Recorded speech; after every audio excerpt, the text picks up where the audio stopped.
Good evening, everyone.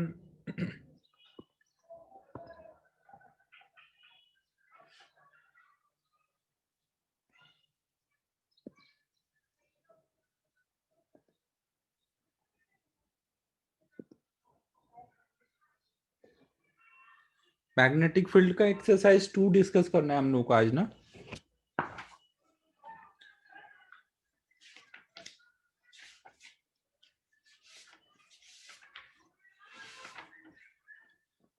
तो 2 में चलो डाउट बताना स्टार्ट करो ना।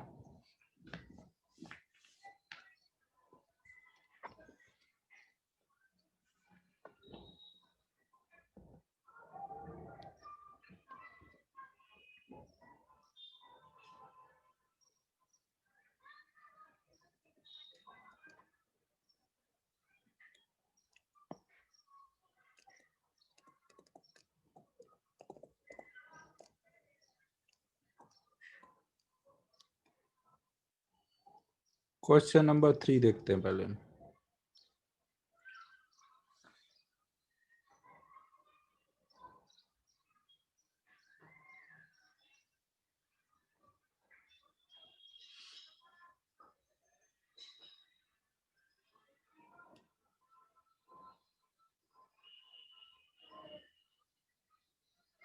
देखो इसमें ये बोला गया है क्वेश्चन नंबर 3 में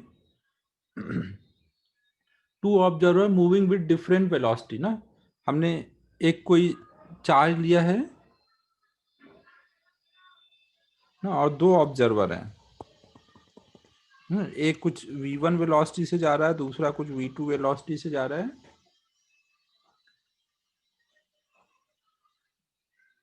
that a point charge produces same magnetic field eight same point A ना। और कोई हमने एक पॉइंट ए लिया, इस ए पॉइंट पे दोनों के देख रहे हैं कि यहाँ पे मैग्नेटिक फील्ड सेम आ रही है।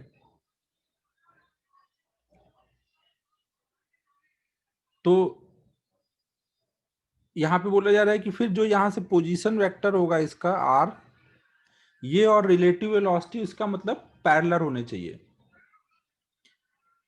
तो यहाँ पे देखो क्या हो रहा होगा, एक मूविंग चार्ज की वजह से बी का फॉर्मूला क्या होता था, mu naught by 4 pi q into v cross r upon में आर क्यूब, ये होता था ना।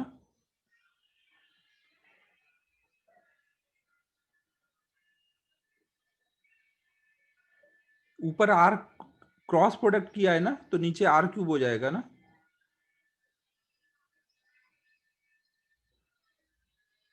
तो अब देखो यहाँ पे अगर दोनों ऑब्जर्वर अलग अलग वेलोसिटी से जा रहे हैं तो ये वाला टर्म तो दोनों के लिए अलग अलग होगा ना। ये देखेगा तो इसकी वेलोसिटी कुछ अलग दिखेगी, और ये देखेगा तो इसकी वेलोसिटी कुछ अलग दिखेगी चार्ज की। और आर तो दोनों के लिए सेम होगा, ये पोजीशन वेक्टर तो सेम ही दिख रहा होगा।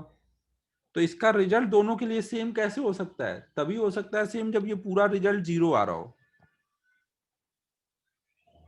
तो इसका मतलब वी और आर क्या होने चाहिए, पैरेलल होंगे तभी हो पाएगा ऐसा। तो इसका मतलब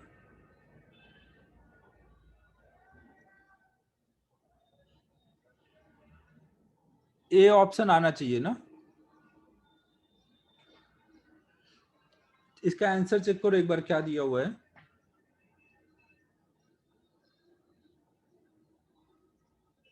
हाँ ठीक है फिर, ठीक।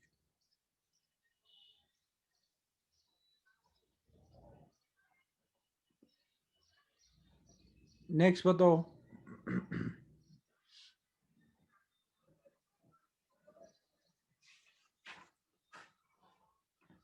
अगर 20 वाला आज थोड़ा जल्दी हो जाएगा तो हम लोग इसका ये एक्सरसाइज 2 अगर जल्दी हो जाएगा तो हम लोग 3 भी ट्राई करेंगे थोड़ा डिस्कस करने का।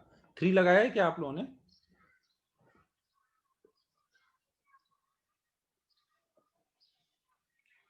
ठीक है, जिन्होंने लगाया होगा कर देंगे डिस्कस, जो नहीं लगाए होंगे वो फिर वीडियो देख लेना। एटलीस्ट सिंगल करेक्ट कर लेंगे जो भी है। क्वेश्चन नंबर नेक्स्ट, अब वो डिपेंड करेगा कितनी जल्दी होता है, कितने डाउट पूछते हो। अब लाइन से 8 9 सब पूछोगे तो फिर पता नहीं। चलो देखो ये, magnetic field at origin due to current flowing in the wire ना हमें यहाँ पे करंट फ्लोइंग इन वायर दिया और ओरिजिन पे बी की वैल्यू पूछी है, और डायग्राम देखो कैसे दिया हुआ है, इधर एक्स एक्सिस है, इधर वाई एक्सिस है।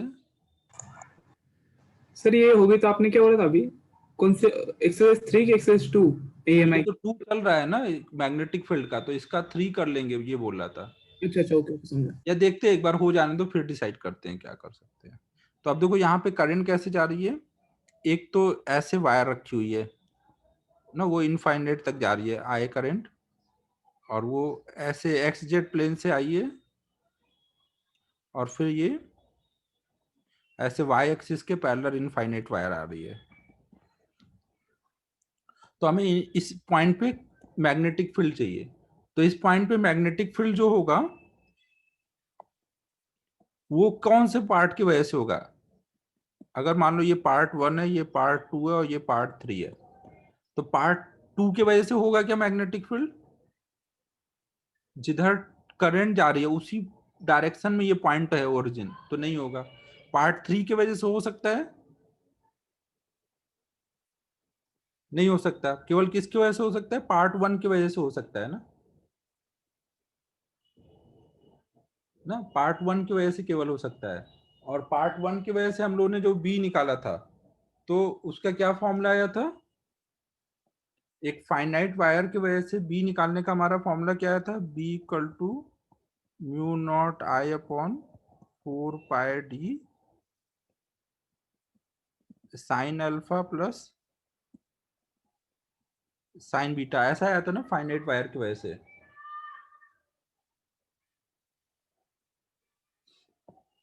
तो इसकी वजह से जो हम देखेंगे, तो ये डी कितना है यहाँ पर, ये √2 है ना परपेंडिकुलर डिस्टेंस, मतलब हमारा क्या एक इनफाइनाइट वायर है जिसके एंड पे हमें निकालना है, और ये डिस्टेंस कितनी है,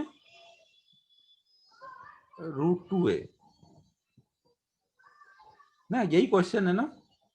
और डायरेक्शन किधर होगा, अगर वायर में करंट ऐसे ऊपर को जा रही है तो सर्कल में ऐसे होता है ना।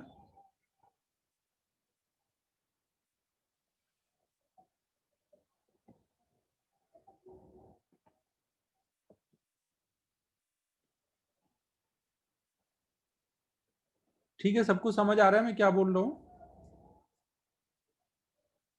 ठीक है, तो अब उसको डायरेक्शन के साथ लिख दो ना। यहाँ पे आप ये इधर को थंब रखो, फिंगर कर्ल करोगे तो वो कुछ ऐसे जा रहा होगा 90 डिग्री पर, तो इससे 90 डिग्री, ये एंगल कितना है 45, तो यहाँ से 45 पर ऐसे बी जा रहा होगा ना, ये पूरा 90 डिग्री बन रहा होगा। तो उसको रिजॉल्व कर दो एक्स और जेड प्लेन में, और बी का मैग्नीट्यूड ये आ जाएगा।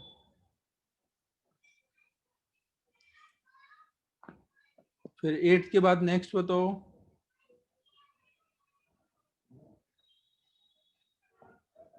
9 देख लो।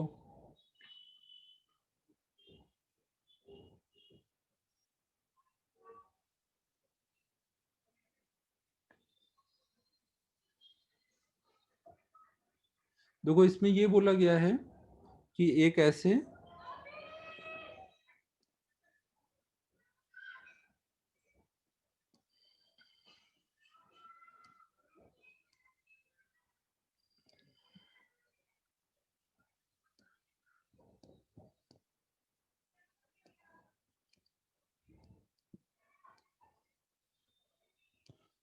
ऐसा कुछ हमें पोर्शन दिया है, ये एंगल हमारा 90 डिग्री है, तो इसके वजह से हमें बताना है मैग्नेटिक फील्ड इसके सेंटर पे। तो अब देखो हमें पता है ये पार्ट 1 के जिधर करंट है उसी डायरेक्शन में ये पॉइंट है, तो पार्ट 1 की वजह से नहीं होगा, सर्कुलर पोर्शन जो है उसके वजह से होगा, और पार्ट 3 की वजह से मैग्नेटिक फील्ड नहीं होगा ना, केवल इसकी वजह से होगा। और इसकी वजह से निकालने का तरीका क्या रहता है, मैग्नेटिक फील्ड बी निकालने का तरीका क्या रहता है हमारा, mu naught i upon 2r और थीटा अपॉन 2 पाई, यही रहता था ना फॉर्मूला, एक आर की वजह से। और ये आर कितना एंगल सबटेंड कर रहा है, ये आर कितना एंगल सबटेंड कर रहा है, 3 पाई/2 ना। तो यहाँ थीटा की वैल्यू 3 पाई/2 डाल दो, आई वगैरह सब दिया है, सॉल्व कर लो, श्रेयस हो जाएगा। नेक्स्ट 12, 11, 11 देखो, a long straight wire along z axis carries a current I in negative z direction. Magnetic field vector at a point having coordinate. अबे दावरे बहुत पिटोगे तुम, ऐसे क्वेश्चन भी पूछ रहे हो। ये एक्स एक्सिस है, ये वाई एक्सिस है, और जेड एक्सिस हम लोग मान लेते हैं यहाँ पे बाहर को है ना, जेड एक्सिस बाहर को है। तो जेड एक्सिस में बोला गया यहाँ पे एक इनफाइनाइट वायर रख दी गई ना, करंट उसमें अंदर को जा रही है। पॉजिटिव जेड एक्सिस बाहर को है ना, और करंट यहाँ पर अंदर को जा रही है, इनटू द प्लेन करंट है। तो अब इसकी वजह से एक्स वाई प्लेन पे कोई एक पॉइंट ले लो और उस पे हमें बी निकालना है। तो बी किधर जा रहा होगा, आप ऐसे थंब अंदर को रखो, राइट हैंड का फिंगर कर्ल करो, तो ऐसे कर्ल हो रहा होगा ना। तो इस पॉइंट पे बी का डायरेक्शन किधर आ रहा होगा, ऐसे आ रहा होगा 90 डिग्री पर। तो आपको ये बी लिखना आता है, इनफाइनाइट वायर की वजह से यहाँ पे बी कितना होगा, ये डिस्टेंस कितनी होगी अगर ये पॉइंट का कोऑर्डिनेट एक्स कॉमा वाई है, तो ये डी कितना हो जाएगा, under root x square plus y square. अब इस बी को रिजॉल्व करके लिख दो, ये 90 डिग्री है, ये अगर एंगल थीटा होगा ना, इसको ऐसे आगे एक्सटेंड कर लो, ये अगर थीटा होगा तो ये थीटा हो जाएगा, ये 90 है तो ये कितना आ जाएगा, 90 माइनस थीटा आ जाएगा ना। तो अब इस बी को इधर रिजॉल्व करो, इधर रिजॉल्व करो, कंपोनेंट फॉर्म में लिख दो। कॉस थीटा की वैल्यू कितनी लिखोगे, यूनिट वेक्टर लिखना है दावरेल, बोल सॉल्व करूं, अब कर लेगा।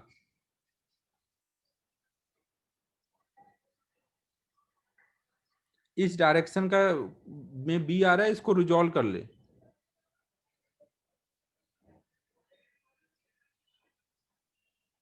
साइन थीटा कॉस थीटा सबकी वैल्यू पता है,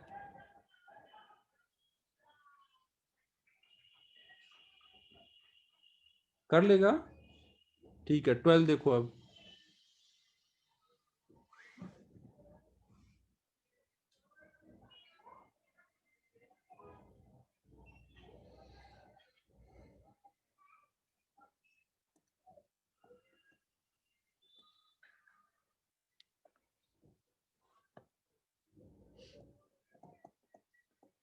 12th में देखो दिया है, a steady current is set up in a cubic network composed of wire of equal resistance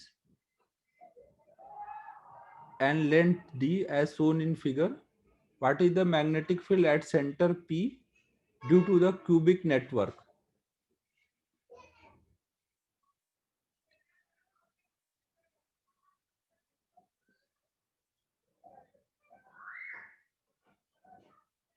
cubic network की वजह से यहाँ पे बी निकालना है, क्या बात है। सोचते हैं भाई क्या होगा इसमें।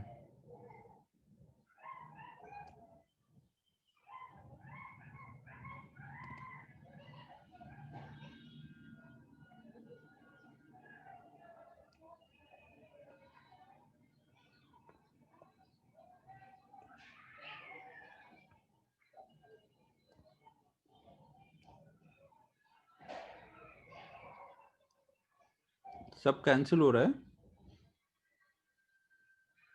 इधर से कुछ आई करंट इंटर कर रहा है और इधर से कुछ आई करंट जा रहा है।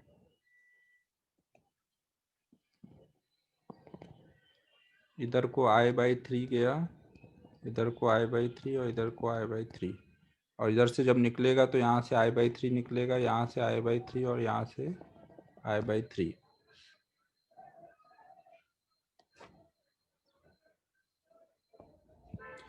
फिर क्या हो रहा होगा, यहाँ पे जा रहा होगा I/6।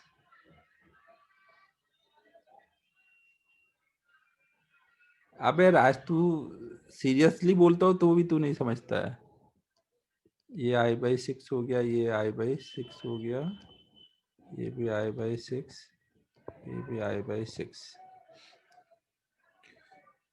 तो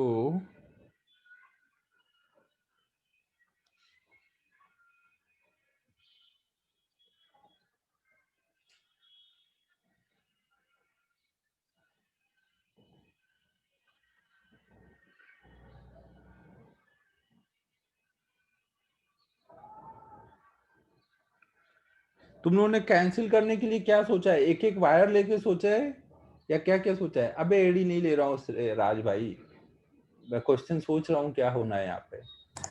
सर वो ऑपोजिट देख लो ना, I/6 एग्जैक्ट ऑपोजिट वाले, I/6 ऑपोजिट और वाले। I/6 एग्जैक्ट अपोजिट, जैसे ये दोनों हुए तो दो, हाँ हाँ तो हाँ, ये दो वैसे वायर हाँ। के बीच में पॉइंट पड़ेगा तो उसका जीरो हो जाएगा।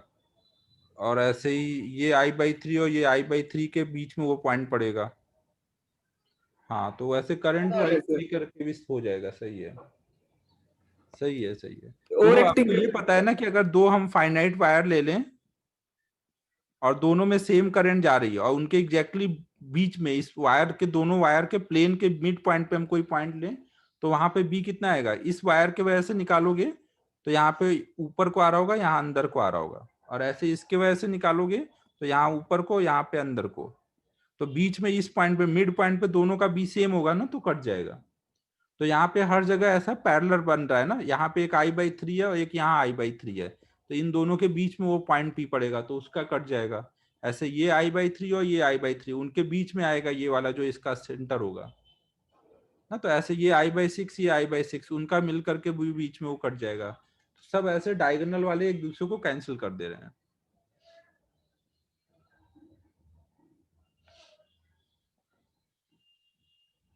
हाँ हाँ, इस वो भी लेके कर सकते हैं, मैं एक्चुअली वही लेके सोच रहा था, स्क्वायर लूप का ही।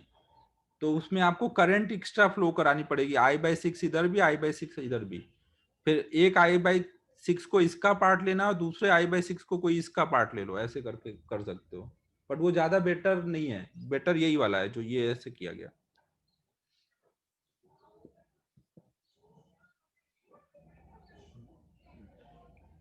नेक्स्ट कौन सा 18? 17 भी है, 17 देख लो। A long straight wire carrying current I is bent at its midpoint to form an angle 45 degree. Magnetic field at point P, distance r from point of bending is equal to।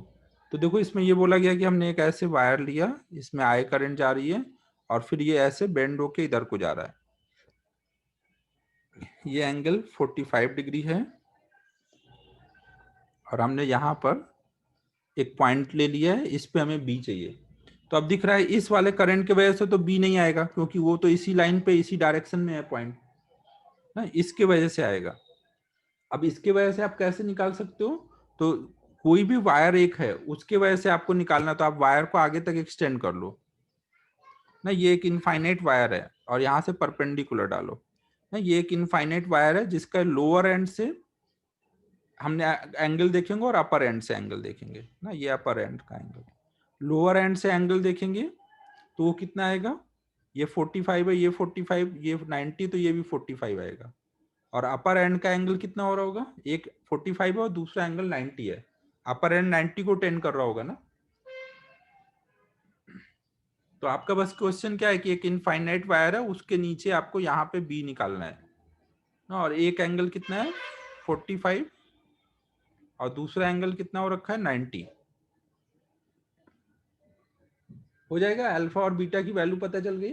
Lower and का angle क्या होना चाहिए था, नीचे को जाना चाहिए था, बट यहाँ पे ऊपर को है लोअर एंड का एंगल ना। जो परपेंडिकुलर ड्रॉप करते हैं उससे नीचे को आना चाहिए था लोअर एंड का एंगल, बट यहाँ पर लोअर एंड का एंगल ऊपर है तो उसको माइनस लेंगे ना। अल्फा +90 और बीटा -45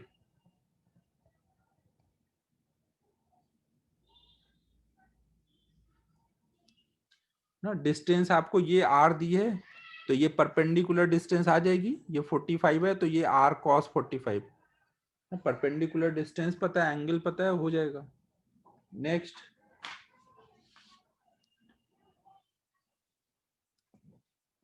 18 है, 18 देख लेते हैं।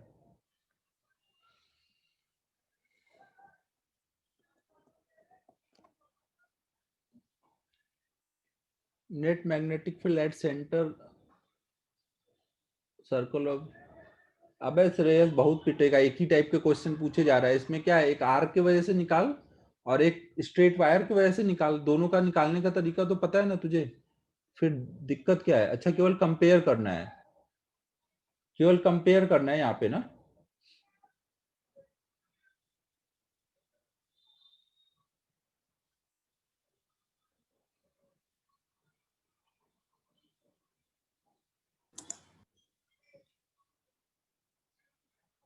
अच्छा ठीक है, कंपेयर करते हैं, एक मिनट। तो को इसमें क्या बोला गया है कि एक हमने यहाँ से ऐसे पार्ट लिया गया और एक पार्ट ये, और इनके वजह से हमें सेंटर पे मैग्नेटिक फील्ड चाहिए। तो बेसिकली हमें ये सोचना है कि एक हम ऐसे वायर ले लें और एक वायर आर्क ले लें, ये इससे दूर है, तो इनमें किसका मैग्नेटिक फील्ड ज़्यादा होगा, किसका कम होगा। डायरेक्ट लिख के भी कर सकते हैं मेरे हिसाब से, डायरेक्ट अगर हम लोग वैल्यू लिख दे तो उससे भी हो जाएगा। इसके वजह से सोचेंगे तो ये एंगल θ/2 है, ये एंगल θ/2 है। फाइनाइट वायर का बी कितना आ जाएगा, वो मान लो B1 है, तो म्यू नॉट, ये अगर एंगल आर है, आई अपॉन में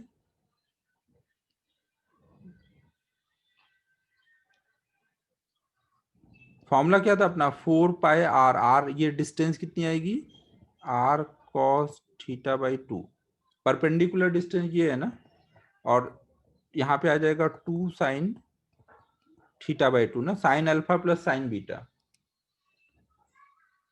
थीटा दिया है क्या 180, अच्छा अच्छा, फिर तो क्या ही रह गया, थीटा अगर दिया ही हुआ है,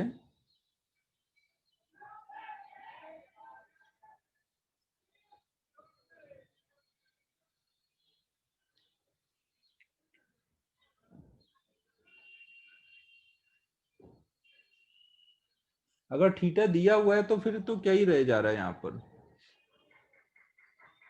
थीटा 180 हो गया, इसका मतलब क्या हुआ, फिर तो ये ऐसा कुछ आ जाएगा ना, ये हाफ हो गया, नहीं इसके वजह से ऐसे जा रहा है और इसके वजह से ऐसे आ रहा है, और यहाँ निकालना है, तो 180 है, तो ये वाले पार्ट की वजह से तो जीरो हो जाएगा ना, इसी पे पॉइंट है, केवल इसके वजह से होगा। अब इसके वजह से होगा तो इसके वजह से आप क्या करोगे ना, अपने फिंगर को ऐसे कर्ल करना है ना, राइट हैंड के फिंगर को करंट के डायरेक्शन में, तो थंब जो होगा वो अंदर को जा रहा होगा, जिधर थंब होगा उधर को बी होगा ना, करंट के डायरेक्शन में फिंगर कर्ल करो तो थंब जो होगा वो मैग्नेटिक फील्ड बताएगा, तो यहाँ पे अंदर को आ रहा होगा।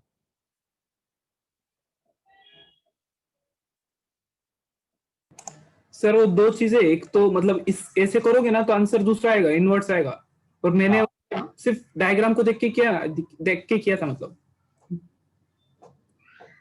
अब इसमें परपेंडिकुलर टू पेपर, मतलब उन लोगों ने जो सॉल्व किया ना, हाँ उनका भी ऐसे ही कि वो थीटा 180 नहीं लिया उन लोगों ने, अच्छा, नॉट मतलब इक्वल थीटा टू लिख पे। दिया है 180, लेकिन थीटा 180 लिया नहीं है, बस कुछ और लेके ही सॉल्व किया है। नहीं नहीं, वो जो प्रिंटिंग मिस्टेक है वो थीटा अच्छा, naught. Theta naught equal to 180 है, यही बोल रहा है ना, हाँ हाँ। ठीक है ठीक है, थीटा नॉट इक्वल टू 180 है भाई।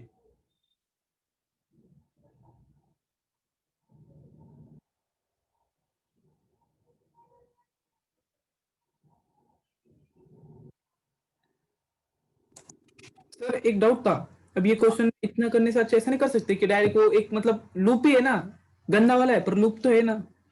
हाँ वो सही बात है, फिर लूप की वजह से ले लो, इस लूप की वजह से, हाँ, और फिर मैग्नेटिक की डायपोल वजह का। से अगर हम लेंगे तो इस लूप की वजह से फिंगर ऐसे कर्ल करेंगे तो अंदर के साइड में इन टू द प्लेन आएगा, और बाहर के साइड में हर जगह आउट ऑफ द प्लेन आएगा ना। कोई भी अगर हम ऐसे लूप ले लें, इसमें करंट ऐसे जा रही है, तो ऐसे हम फिंगर कर्ल करेंगे तो थंब अंदर को होगा, तो लूप के अंदर वाले पार्ट पे बी अंदर है और बाहर के साइड में बाहर आएगा ना। डायरेक्ट ऐसे हो सकता है, अगर यहाँ अंदर है तो घूम के फिर इधर से ही बाहर आएगा ना, हर तरफ यहाँ अंदर जा रहा होगा, यहाँ से घूम के बाहर आ रहा होगा। ये वैलिड आंसर सब दूर। हाँ हाँ सही है सही है, कोई भी लूप आप ले सकते हो, उसके लिए ये चीज लगा सकते हो ऐसे करके ठीक है, नेक्स्ट बताओ अब।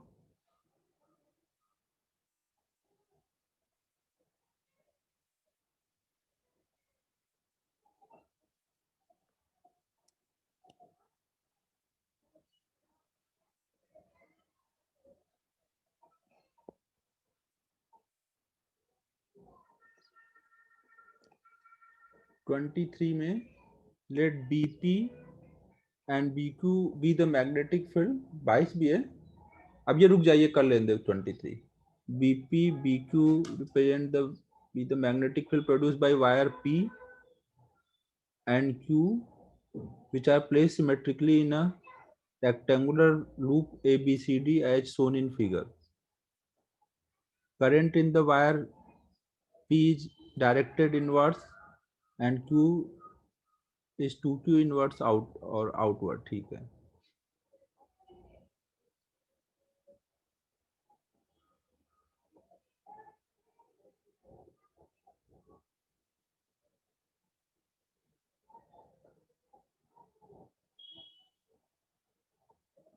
देखो इसमें ये बोला गया है, जैसे हमारे पास एक लूप ले, हम उसमें यहाँ पे करंट ले ली गई है I, और वो इन टू द प्लेन है, इसको P बोला गया है। और यहाँ पे current out of the plane है, वो है 2I, और इसको Q बोला गया। ये हमारा हो जाएगा ABCD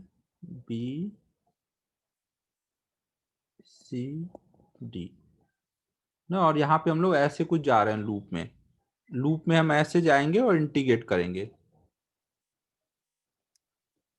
तो हम जब यहाँ पे BP जो बोला गया है वो केवल P वायर की वजह से है। तो अगर हम केवल P वायर होता, इसको हटा देते, तो हम वहां पे इंटीग्रेट करते तो क्या आता, integral BP DL A to B।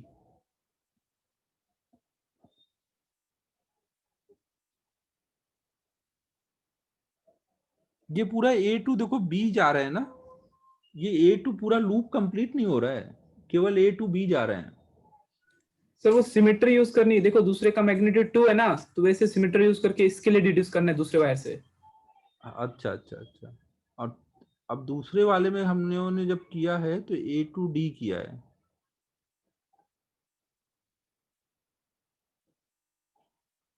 दूसरे वाले में A to D ऐसे हुआ, ठीक है। और तीसरे वाले में सब में P की वजह से ही निकाला गया है। अच्छा, एक में Q है बस।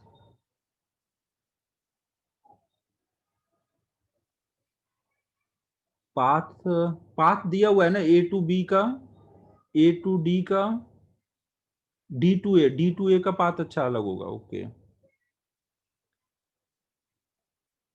D to A के लिए निकाला गया, ओके।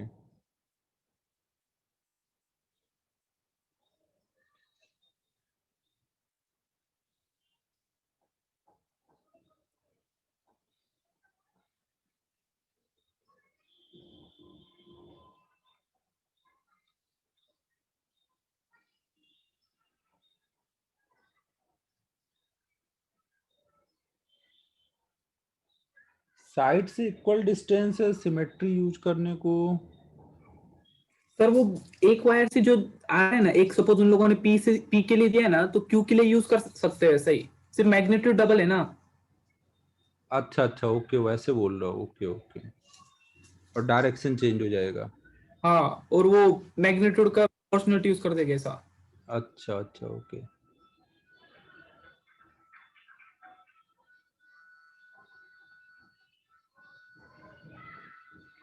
ओके। तो उससे फायदा क्या हो रहा है? उससे तो कुछ ऐसा अपन को फायदा तो नहीं हुआ। सर मतलब अभी देखो, अगर पूरा पलट दिया तो क्या मान सकते हैं कि पी की जगह क्यू है और क्यू की जगह पी है, तो कोई डिफरेंस है ही नहीं ना। तो मतलब जो इंटीग्रल में आएगा ना, तो बी नॉट डीएल करेंगे ना, तो इंटीग्रल में चेंज मैग्नेटिक फील्ड का आएगा और वो मैग्नीट्यूड प्रोपोर्शनलिटी से निकाल लेंगे। तो अभी सपोज मतलब अच्छा ठीक है ठीक है ठीक है ठीक है, समझ गया मैं। मेरे को एक मिनट, मेरे को भी सोच लेने देना। D to A।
ठीक है, मतलब इसमें वही है कि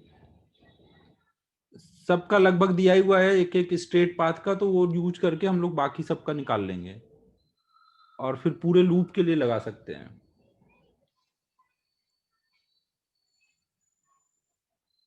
तो देखो यहाँ पे, हेलो, आवाज आ रही है ना? देखो हमें यहाँ पे जैसे मान लो कोई भी एक वायर के वजह से पूरे लूप के लिए लगाएं, तो एक वायर के वजह से पूरे लूप के लिए लगाएंगे तो क्या आएगा? केवल हम मान लो पी वाले वायर की वजह से लगा रहे हैं ना एक लूप के लिए, तो हम क्या लिखेंगे? एक वायर की वजह से ए से बी तक जाएंगे पी वाले की वजह से, फिर बी से सी तक जाएंगे पी वाले की वजह से, प्लस सी से डी तक जाएंगे पी वाले की वजह से, और डी से ए तक जाएंगे। तो ये बराबर किसके आ जाएगा ना? अगर हम लोग ऐसे पाथ पे जा रहे हैं ए बी सी डी, तो यहाँ पे क्या हो रहा होगा? हम ऐसे फिंगर कर्ल करेंगे ना बी डॉट डी एल, तो ये करंट जो होगा ये निगेटिव में आ रहा होगा। इसकी वैल्यू कितनी हो जाएगी? केवल हम पी के वजह से देख रहे हैं ना, सही है ये। अब यहाँ पे हम हर एक की वैल्यू लिख देंगे जो दिया है उसको यूज करते हुए। तो ये वाला देखो पार्ट जो है ए से बी के लिए हमें नहीं दिया है, बट क्यू के लिए दिया हुआ है हमें। हमें बीपी दिया है डी से ए की वजह से, और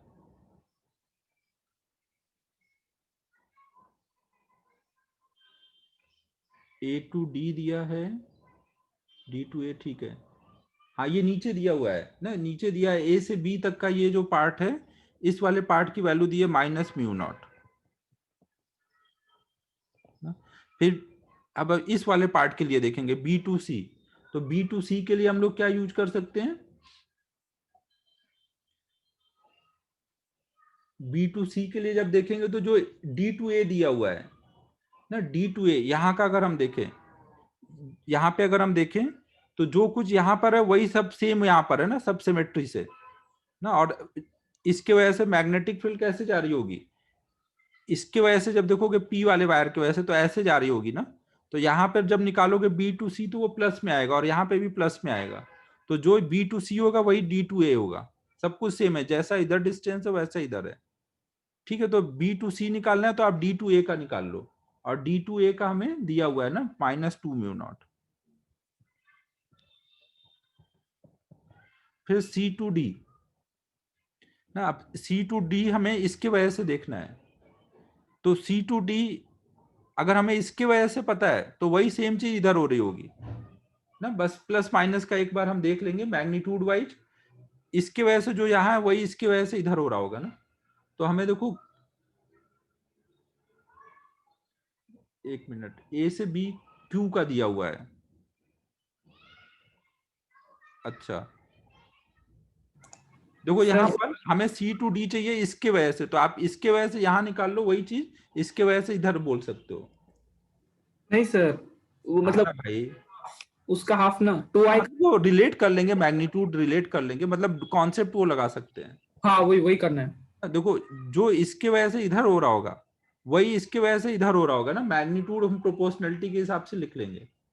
अगर हम Q के वजह से यहाँ पे देखें तो करंट डबल हो गई है, तो जितना Q के वजह से यहाँ आएगा, P के वजह से इधर देखेंगे तो बस करंट आधी हो गई है ना, तो उसका आधा हो जाएगा। और प्लस माइनस का अलग से देख लो। प्लस माइनस का जब देखोगे मैग्नीट्यूड यहाँ से आ जाएगा ना, प्लस माइनस का देखोगे तो इसके वजह से यहाँ देखोगे तो मैग्नेटिक फील्ड ऐसे जा रही होगी ना, तो यहाँ पे integral b dot d l plus में आना चाहिए। कुछ समझ आ रहा है मैं क्या बोल रहा हूँ? इसके वजह से निकालेंगे तो बी ऐसे जा रहा है, तो यहाँ पे integral b dot d l plus में आएगा सी टू डी का वैल्यू।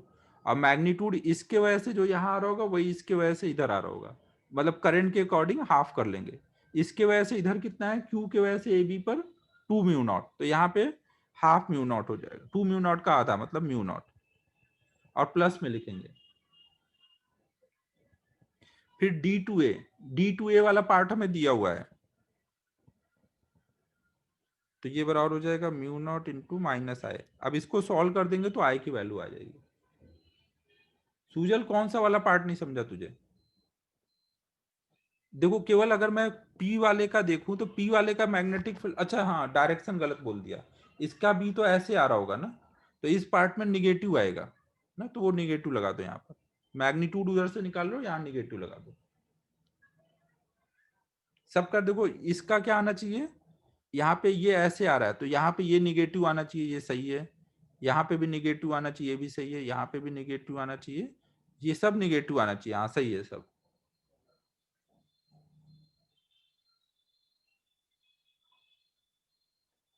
कुछ समझ आया 23?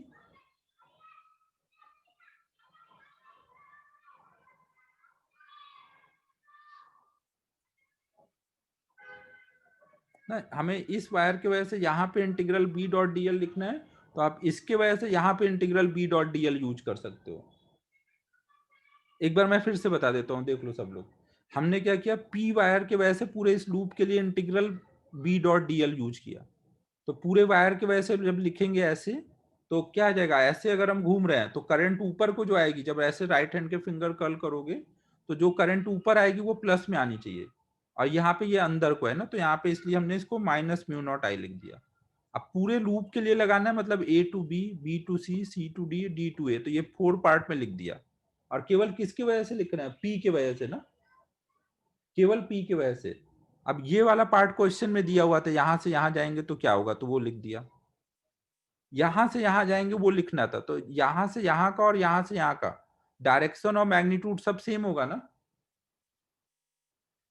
बी डॉट डीएल करोगे तो इससे जितनी डिस्टेंस पे ये वायर है उतनी डिस्टेंस पे ये भी वायर है, वैसे ही सिमेट्रिकली, तो इसके लिए जितना इंटीग्रल बी डॉट डीएल आएगा उतने इसका भी बी डॉट डीएल आएगा, और ये वाला दिया हुआ है हमें डी टू ए का, तो हमने वही बी टू सी में यूज कर लिया, ये और ये सेम है, और इसका निकालना था तो हमने सोचा कि इसके वजह से, सॉरी इस वाले पार्ट का भी निकालना है, तो इस वाले पार्ट का इसके वजह से निकालना है, तो इस वाले वायर की वजह से यहां निकाल लो, मैग्नीट्यूड तो वैसे ही रिलेट होगा ना, सेम डिस्टेंस है, सेम टाइप से वायर रखी है, बस प्लस माइनस का फर्क आ सकता है ना, और करंट डबल है तो उसलिए 2 का फैक्टर एक्स्ट्रा आएगा इधर वाले में जब निकालोगे, और इधर निकालोगे तो 2 कम कर दोगे, तो जो इसका रिजल्ट यहाँ के लिए दिया वही हमने इसके लिए यहाँ कर दिया हाफ करके, और डायरेक्शन अपना अलग से देख लिया क्या होगा, d to C to d में। ठीक है सुजल, अब समझ आ गया?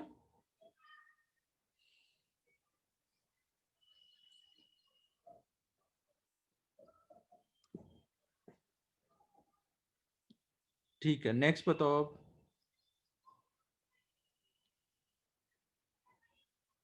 Twenty two.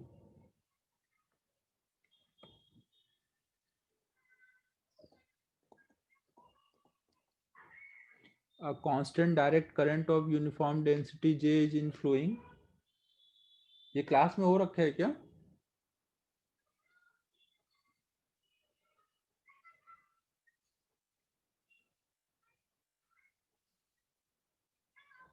अच्छा ये तो कैविटी वाला तो क्लास में कराया हुआ है भाई, आयुष क्लास देखो, क्लास नोट देखो, इनफाइनाइट सिलेंडर में इनफाइनाइट कैविटी बनाई थी, हाँ बस फॉर्मूला है आयुष, देखो एक बार। नेक्स्ट कौन सा है? 27।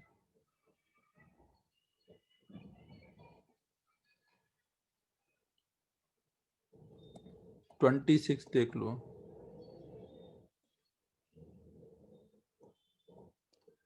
26 में देखो क्या बोला गया है,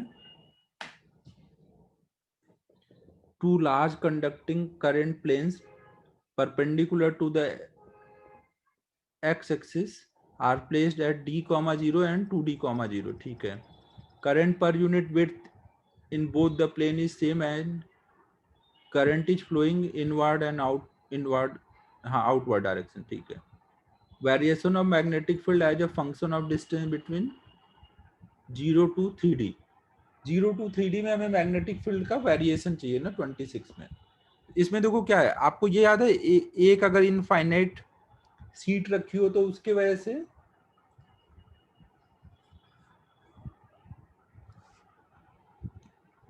हाँ, एक इनफाइनाइट सीट अगर है मान लो, और उसमें ये इनफाइनाइट सीट है अंदर को गई हुई है, और यहाँ पे कुछ मान लो बाहर को करंट आ रही है, तो इसकी वजह से मैग्नेटिक फील्ड कैसे रहता है, इस प्लेन के परपेंडिकुलर ना। और डायरेक्शन के लिए क्या करोगे, जिधर करंट जा रही है उधर थंब रखो और फिंगर कर्ल करो राइट हैंड का, तो इधर ऐसे आ रहा होगा, इधर ऐसे जा रहा होगा ना। और बी की वैल्यू कितनी आती थी, तो जैसे हम लोग sigma by 2 epsilon not use करते हैं वैसे ही रहता है ना, 1/2 एप्सिलॉन नॉट नीचे तो यहाँ ऊपर आ जाएगा, और सिग्मा की जगह यहाँ लैम्डा आ जाता है। तो ऐसे हर एक की वजह से आपको फॉर्मूला लिखना है ना, और सबका सम कर देना है। 26 प्रणव आदित्य सॉल्व करना है, अभी हो जाएगा। दो वायर का ऐसे लिखो, ये फॉर्मूला लगा लगा के डायरेक्शन के साथ ना, दो वायर आपने ऐसे ले लिए हैं, तो इसका मैग्नेटिक फील्ड यहाँ ऐसे जा रहा होगा, यहाँ ऐसे, इसका मैग्नेटिक फील्ड आप देखोगे तो यहाँ ऐसे और यहाँ ऐसे, फिर सबका लिख दो। यहाँ पे कैंसिल हो रहा होगा, यहाँ पे ऐड हो रहा होगा ना, यहाँ पे ऐड हो रहा होगा।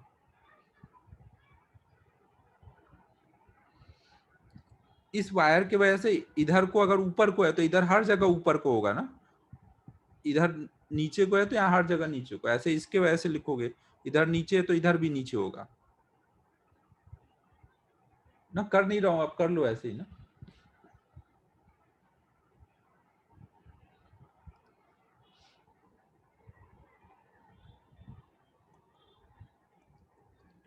ट्वेंटी सेवन में देखो क्या है, current I flows along a round loop, find BDR along the axis of the loop within range from minus infinite to plus infinite।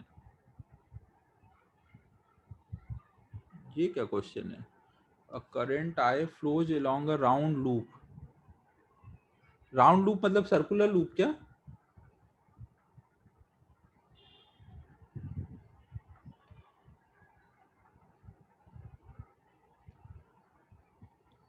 और इसके एक्सिस के अलॉन्ग हमें इंटीग्रल बी, अच्छा अच्छा ठीक है। देखो इसका जो एक्सिस होगा इसको ऐसे बना देता हूँ,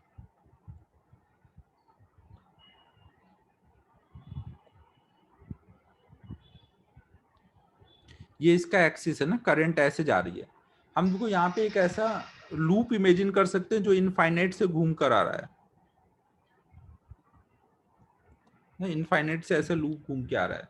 तो ये जो इनफाइनाइट लूप है, ये वाला पार्ट इसका कहाँ पर है, इससे कितनी दूरी पर है, ये इनफाइनाइट है ना, तो इनफाइनाइट पे यहाँ पे बी कितना आएगा,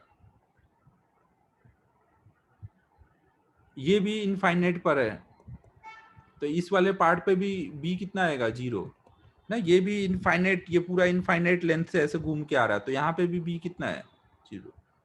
तो इस पूरे लूप के लिए अगर हम लोग इंटीग्रल बी डॉट डीएल करें,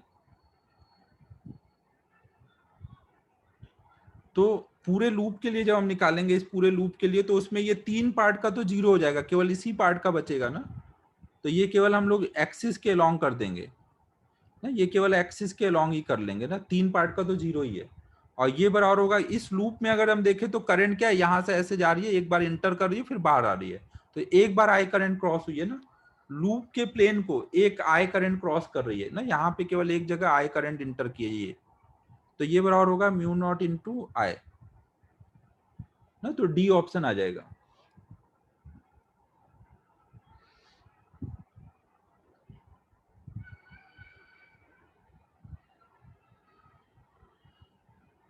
फिर 28 देखो भाई, if a current density in a conducting wire is proportional to the distance r from the axis of the conductor, ठीक है, then find magnetic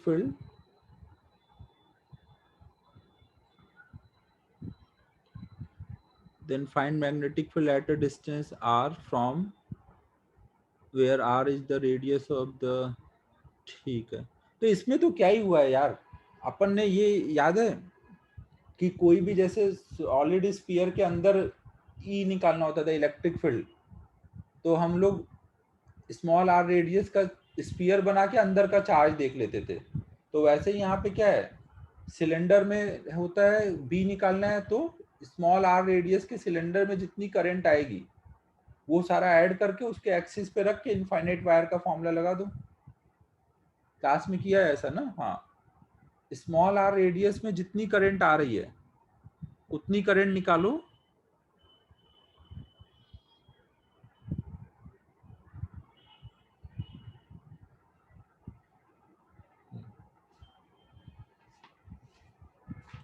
नेक्स्ट 38 37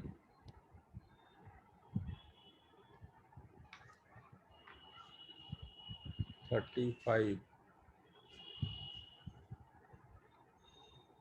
35 देखो अब,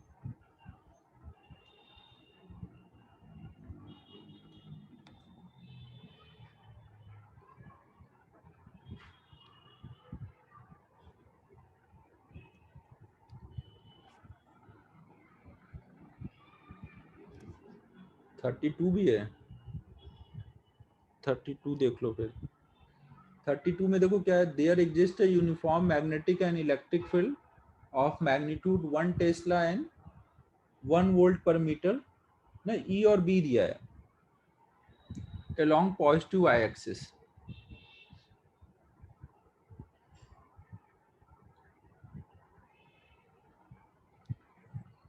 और एक चार्ज पार्टिकल लिया गया, इसका मास दिया है, चार्ज दिया है और वेलोसिटी दी है along x axis and is at a origin at time t equal to 0. The coordinate of the particle at time t equal to pi second will be.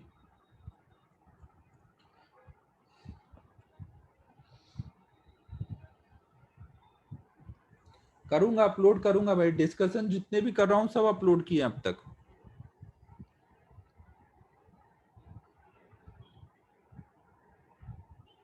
Thirty two किया है class में?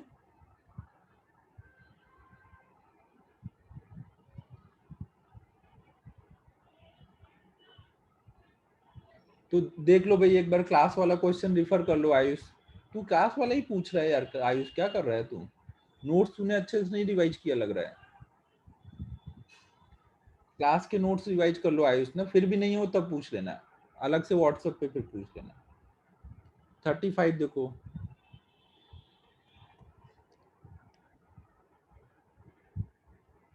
35 में देखो क्या है, an electron is projected with velocity v naught in a uniform electric field perpendicular to the field, again it is projected with velocity v naught perpendicular to uniform magnetic field b। ठीक है, if r1 is the initial radius of curvature just after entering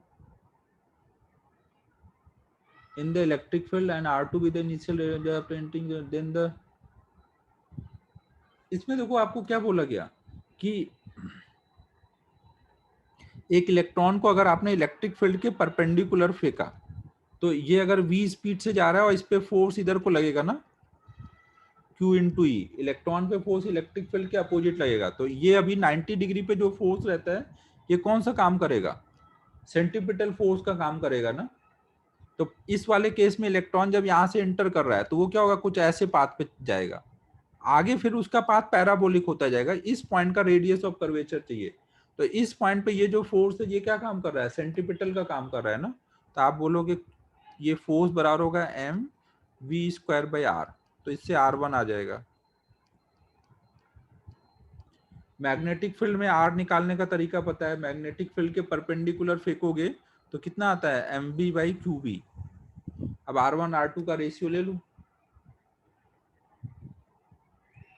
35 समझ आ रहा है? कोई भी particle अगर v speed से इधर जा रहा है और उसके परपेंडिकुलर फोर्स है तो ये फोर्स अभी सेंट्रीपिटल का काम करेगा ना, तो इसका यूज करके आप r निकाल सकते हो, यहाँ पे r कितना बनेगा।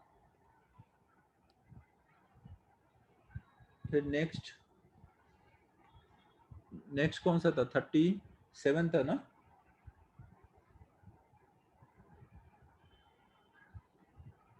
हाँ 37।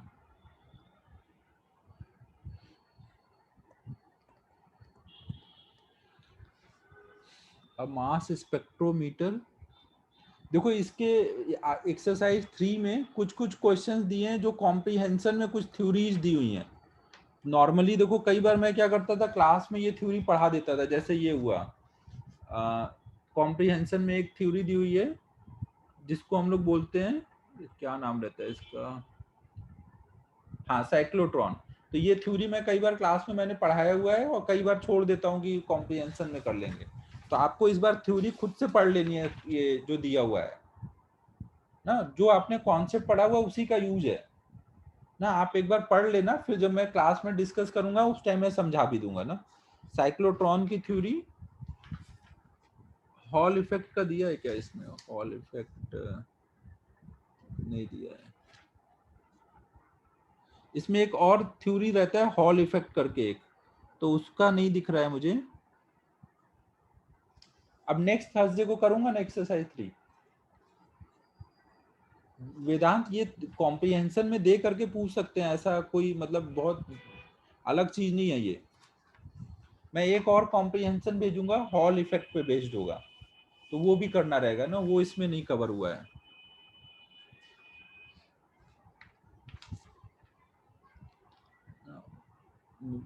ठीक है, एक और भेजना पड़ेगा।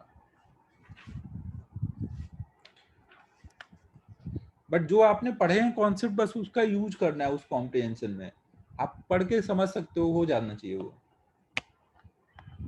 हाँ एक्सरसाइज 3 में ही है ना कॉम्प्रिहेंशन, तब करूंगा डिस्कस। सर दूसरे दूसरे चैप्टर के है क्या ऐसा कुछ, मतलब कॉम्प्रिहेंशन टाइप? नहीं नहीं नहीं नहीं, केवल इसमें रहता है ना। ओके वो जो सर। भी रहेगा मैं खुद ही बोल दूंगा जब पढ़ाने के टाइम में ना, जैसे इस चैप्टर में था तो मैंने बोल दिया, जहां यस भी सर। रहेगा मैं खुद ही बोलूंगा। तुम लोग ये टेंशन नहीं लो कि कुछ छूट गया ना, वो मुझे याद रहता है कहाँ पे क्या है। देखो 37 में क्या है, a mass spectrometer is a device which selects particle of equal mass. ठीक है। An ion with an electric charge Q starts from rest from source S and is accelerated through a potential difference V. It passes through a hole into a region of constant magnetic field perpendicular to the plane of Eckert. ठीक है, the particle is deflected by the magnetic field and emerges from the bottom of the hole at the distance d from the। देखो इसमें ये बोला गया है कि एक चार्ज पार्टिकल को हम एक्सेलरेट करके भेज रहे हैं और इसके इधर के साइड में मैग्नेटिक फील्ड है ना, राइट साइड में मैग्नेटिक फील्ड है, लेफ्ट साइड से चार्ज आ रहा है और उसको हमने कुछ v पोटेंशियल डिफरेंस में ट्रेवल कराया है। तो उसकी काइनेटिक एनर्जी कितनी आ चुकी होगी, q इंटू वी ना, इतनी काइनेटिक एनर्जी से आ रहा है। तो उसका मोमेंटम कितना हो जाएगा, p equal to under root 2m के होगा ना। यहाँ पे v पोटेंशियल डिफरेंस है, वो जो आपको ऐसे करके दिखाया है बैटरी, तो वो पोटेंशियल डिफरेंस दिखाया कि यहाँ से यहाँ तक का पोटेंशियल डिफरेंस कितना है। ठीक है, समझो ना, यहाँ पे ऐसे करके एक पोटेंशियल डिफरेंस दिखा दिया है।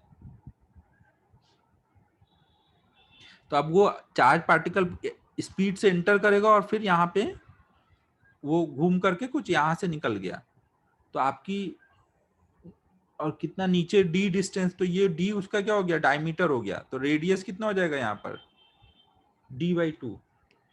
तो अब यहाँ पे डाल दो रेडियस वाले फॉर्मूले में, r इक्वल टू mv/qb। ये v स्पीड वाला v है ना, और ये जो v लिखा है कैपिटल V, ये वेलोसिटी वाला है। स्पीड को u लिख देता हूँ, तो mu। तो अब ये mu मतलब मोमेंटम, तो यहाँ डाल देंगे 2m q into v upon में q इंटू बी, और ये बराबर है r मतलब d/2। अब इसको सॉल्व करना है हमें, तो इसका m निकालना है, यहाँ से m निकाल लो। 37 समझ आया क्या बोल रहा हूँ? कोई चार्ज पार्टिकल को आप पहले पोटेंशियल डिफरेंस में एक्सेलरेट करके ला रहे हो, तो वो कितनी काइनेटिक एनर्जी गेन कर लेगा, q इंटू वी। फिर वो आपको काइनेटिक एनर्जी पता है, मतलब मोमेंटम पता है, अब आगे कर लो।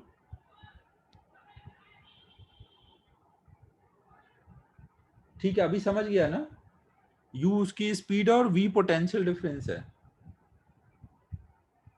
अगर u स्पीड से आ रहा है तो mu/q भी उसका रेडियस आएगा ना, और v पोटेंशियल डिफरेंस में आए तो काइनेटिक एनर्जी कितनी आ जाएगी, q into we.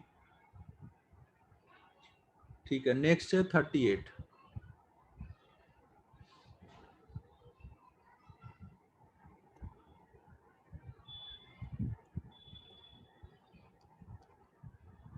A block of mass m and charge q is released on a long smooth inclined plane, ठीक है, uniform horizontal and parallel to the surface, ठीक है। Find the time from start when the block loses contact with the surface। तो यहाँ पे देखो क्या हो रहा है, आपने ऐसे एक इंक्लाइन प्लेन लिया हुआ है और यहाँ पे एक ब्लॉक रखा,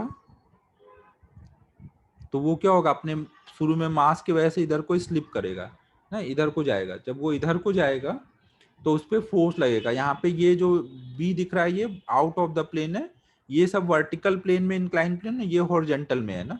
आप साइड व्यू देख रहे हो इंक्लाइन प्लेन का ना, ये हॉरिजॉन्टल में बी है।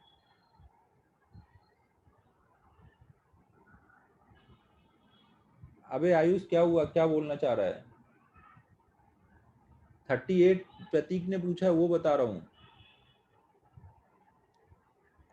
तो अब यहाँ पे इस पे फोर्स किधर लगेगा, Q into v cross b करते हैं ना, वी क्रॉस बी करोगे तो वी क्रॉस बी करोगे तो ये वी के परपेंडिकुलर ना ऐसे फोर्स लगेगा,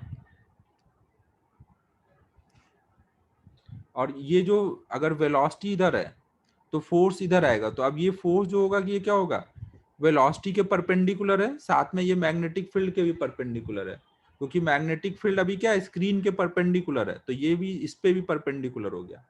फोर्स दोनों पे परपेंडिकुलर आता है ना। और इस फोर्स का इसके एक्सेलरेशन में इधर में कोई रोल है, इधर आने में, इस फोर्स का इधर लाने में कोई रोल है नहीं, रोल है ना। तो कोई टी टाइम बाद इसकी वेलोसिटी कितनी बोल सकते हो, v equal to u plus a कितना है इधर को, g साइन थीटा, केवल वेट का ही है ना। तो टी टाइम बाद ये वेलोसिटी होगी।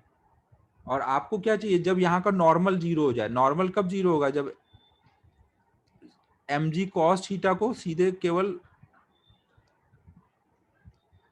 ये f बैलेंस कर देना, तो n जीरो हो जाएगा। जब f बराबर हो जाएगा एम जी कॉस थीटा के, तो n जीरो हो जाएगा। और f कितना होगा, q इंटू वी, वी कितना हो रखा है, g sine theta into t q v b, और इनके v और b के बीच के एंगल का साइन, तो वो कितना है 90 डिग्री।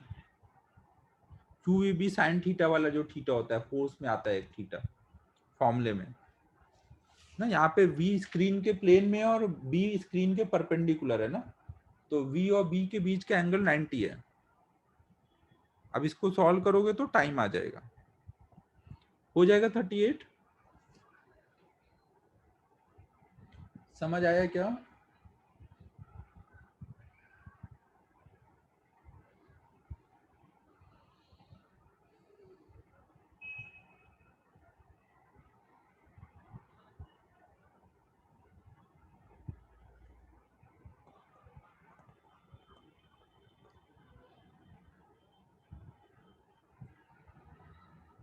अब ये चेक करना पड़ेगा आयुष 39 क्लास में किया है कि नहीं। बाकी बच्चे बताओ भाई, 39 हुआ है कि नहीं क्लास में।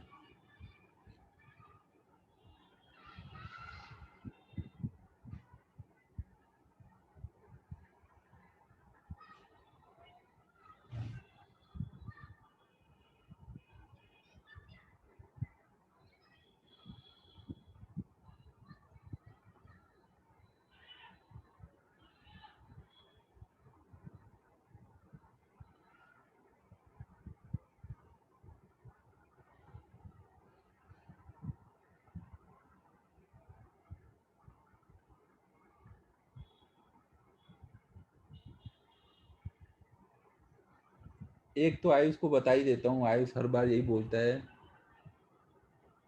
ये भी हो सकता है आयुष ज्वाइन करके सो जा रहा है आजकल, क्लास की चीजें भी नहीं समझ आ रही हैं। समझ आ रही है क्या, मतलब पढ़ ही नहीं रहा है ये। तो क्या किया जाए, बताया जाए या छोड़ दिया जाए आयुष, बता।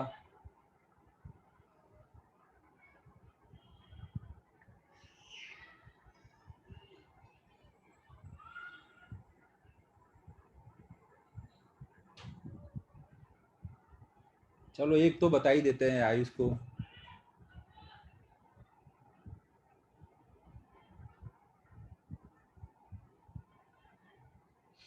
चलो 39 देख लेते हैं। और uniform magnetic field 1 Tesla exist in y greater than 0। ना ऐसे दिया हुआ है, ये y है, इधर z है, केवल ऊपर के साइड में b है ना, out of the plane, y greater than 0, इस प्लेन के ऊपर के साइड में, और पॉजिटिव के लॉन्ग। फिर हमने एक चार्ज को प्रोजेक्ट किया फ्रॉम -√3 कॉमा -1।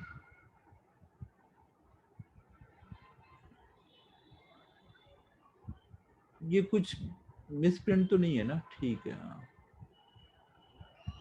तो ये हमने चार्ज को प्रोजेक्ट किया। यहाँ जेड एक्सिस का कोई रोल है क्या? ठीक है, तो यहाँ से हमने प्रोजेक्ट किया है माइनस, यहाँ से कहीं पे, यहाँ पे। सर रोल नहीं है, मतलब वो ये सब एक्स मैग्नेटिक। वाई प्लेन में है, ठीक है। तो हाँ यहाँ से हमने एक चार्ज पार्टिकल को प्रोजेक्ट किया, इसका कोऑर्डिनेट -3 कॉमा -1 है, टूवर्ड्स ओरिजिन विथ स्पीड ना, इसको हमने ओरिजिन की तरफ फेंका है, इस लाइन के लॉन्ग फेंका है ऐसे। तो और इसकी स्पीड भी दे दी है ना, 1 मीटर पर सेकेंड, और पार्टिकल का मास दिया है, तो हमें इसके सेंटर का कोऑर्डिनेट बताना है। तो सेंटर किधर होगा? पहले तो v क्रॉस b करो, फोर्स देखो किधर है, v क्रॉस b करोगे तो फोर्स इस डायरेक्शन में आएगा ना आयुष।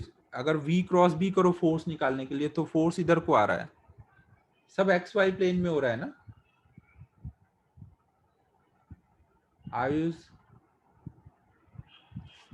v, अच्छा उल्टा उल्टा, सॉरी, हाँ उल्टा। आयुष के टाइम में मैं उल्टा पूछ लेता हूँ, आयुष को रिस्पेक्ट करने के लिए सही बोलना पड़ता है। हाँ sir, very good Ayush, finally तूने आज बोला नहीं सर, वेरी गुड। अभी तो हाँ सर ना, अभी तो इधर को लगेगा ना।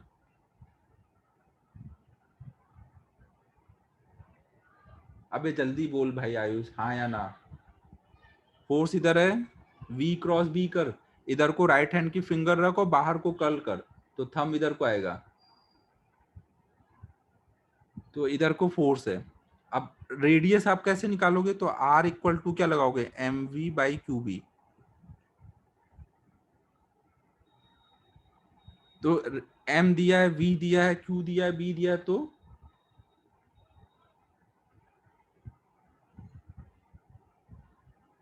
अच्छा, हाँ हाँ हाँ हाँ, सही बात है, वो पहले ओरिजिन पे पहुंचेगा आदित्य, वो उसके अकॉर्डिंग ही करेंगे। तो यहाँ से देखो, जब वो चलना शुरू किया तो पहले यहाँ पे पहुंचा होगा ओरिजिन पर ऐसे ना, और फिर उसके बाद उसको फोर्स लगा होगा यहाँ पर ऐसे। यही सेम चीज यहाँ पे कर लो ना, तो यहाँ के बाद वो सर्कुलर पाथ पे गया होगा फिर। तो आपको इधर यहाँ पे ये बताना है सेंटर कहाँ है। तो ये आपको पता है कि ऐसे ये एंगल कितना है वो निकाल लोगे ना, आपको ये डिस्टेंस पता है, ये डिस्टेंस पता है, तो ये एंगल आ जाएगा। ये कितना हो रखा है? ये 1 हो रखा है, ये √3 हो रखा है, तो tan थीटा निकालोगे तो 1/√3, ये 30 डिग्री है, तो ये 30 है ना। तो इसके, और ये पूरा 90 है, मतलब 60 डिग्री पे इधर को रेडियस होगा, और रेडियस की वैल्यू आप यहाँ से निकाल लोगे। अब एंगल पता है एक्स एक्सिस से, तो कोऑर्डिनेट बता दो सेंटर का। ठीक है, अभी तो सब सही है ना?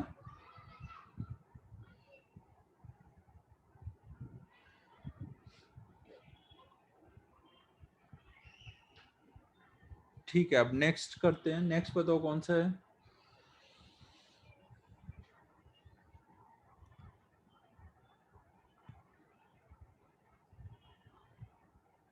Forty four.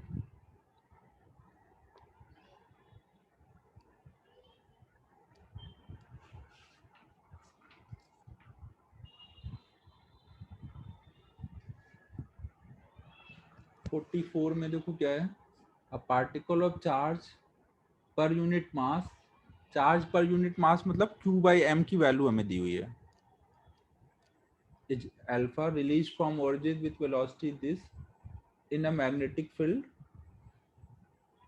और मैग्नेटिक फील्ड कहाँ तक है वो भी दिया हुआ है। तो coordinate of the particle at time, तो इतने टाइम बाद पार्टिकल का कोऑर्डिनेट निकालना है, एक्स कोऑर्डिनेट उसका निकालना है। तो इधर मान लेते हैं ये हमारा एक्स एक्सिस है, इधर मान लिया वाई एक्सिस है, और यहाँ पे मैग्नेटिक फील्ड जो है वो इन टू द प्लेन है ना, बी नॉट माइनस के कैप के लॉन्ग है। और कुछ हमने ये मान लिया एक्स नॉट है, एक्स नॉट की वैल्यू है √3/2 वी नॉट अपॉन में बी नॉट अल्फा ना, यहाँ तक है मैग्नेटिक फील्ड ना, इस रीजन में मैग्नेटिक फील्ड है। और हमने चार्ज पार्टिकल को यहाँ पे वी नॉट स्पीड से एक्स एक्सिस के लॉन्ग फेंका है। चार्ज कुछ मान लिया क्यू है, मास कुछ एम है।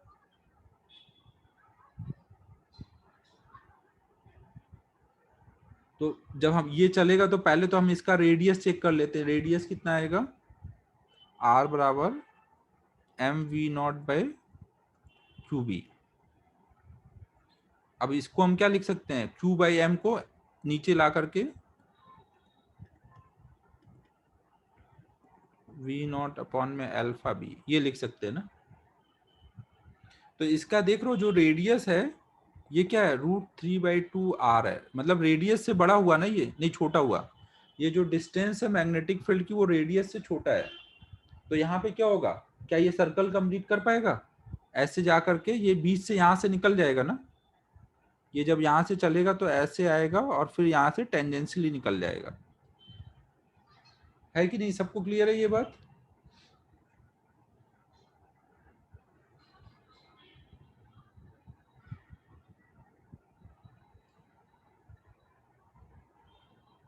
तो अब देखो यहाँ से यहाँ तक जाने का टाइम आप निकाल सकते हो, यहाँ से यहाँ तक जाने का टाइम कैसे निकालोगे, आप यहाँ पे देख लोगे कि भाई ओमेगा कितना है मैग्नेटिक फील्ड में, QB/m ना, Q/m हमें पता है, मतलब अल्फा इन टू बी हमें ये पता है। थीटा हम निकाल लेंगे यहाँ पर, ये मान लो कुछ यहाँ तक आया, तो हमें r पता है रेडियस, और ये x नॉट पता है, तो हम ये थीटा निकाल लेंगे, sine theta equal to x0/r ना, x0 कितना है, √3/2 r अपॉन में r, तो √3/2, तो थीटा की वैल्यू कितनी आ गई, 60 डिग्री। तो यहां से यहां तक जाने में टाइम कितना लगेगा, π/3 अपॉन में ओमेगा, ये हमने यहाँ तक का टाइम निकाल लिया, और कोई टी टाइम पे एक्स कोऑर्डिनेट चाहिए। अब जब यहाँ से निकलेगा तो वो v स्पीड से ऐसे निकलेगा ना, तो अब ये एंगल आप निकाल सकते हो, ये एंगल कितना है, और उसका इधर का कंपोनेंट निकाल लो। अब टी टाइम में मान लो कहीं यहाँ पहुंचा हुआ है, तो उसका एक्स कोऑर्डिनेट क्या बताओगे, ये जो डिस्टेंस कवर हुआ into time t minus t1, total time t, अगर यहाँ से यहाँ तक का टाइम t है ना, यहाँ से यहाँ तक का टाइम t है, और यहाँ से यहाँ तक का टाइम t1 है, तो यहाँ से यहाँ तक का टाइम t माइनस t1 हो गया, तो ये वाला x आ गया, और ये रेडियस, ये x नॉट पता है, तो x नॉट प्लस ये डिस्टेंस, टोटल हमारा x कोऑर्डिनेट हो जाएगा ना। तो 44 समझ आ रहा है मैं क्या बोल रहा हूँ। हमें यहाँ निकलने का टाइम चाहिए ना, तो फिर हम यहाँ से यहाँ तक का टाइम निकाल लेंगे, फिर ये डिस्टेंस आ जाएगी, और ये डिस्टेंस हमें दी हुई है, तो टोटल एक्स कोऑर्डिनेट के लिए ये डिस्टेंस बतानी है।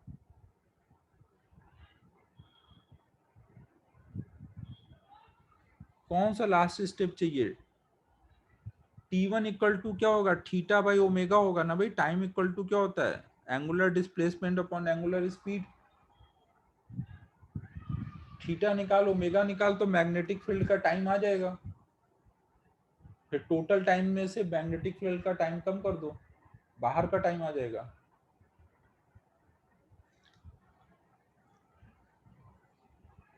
आदित्य क्या पूछना चाह रहा है, मेरे कुछ समझ नहीं आया।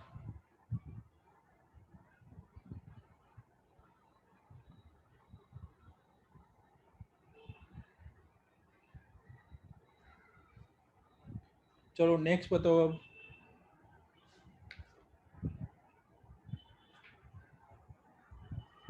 Forty seven.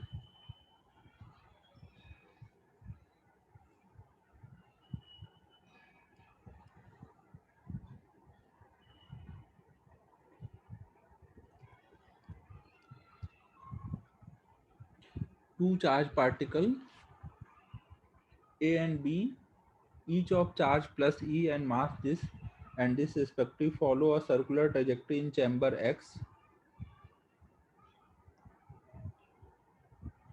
After the velocity selector as shown in figure, both particle enters the velocity selector with speed this much. A uniform magnetic strength is maintained within the chamber X and Y, within the X and in the velocity selector. ठीक है।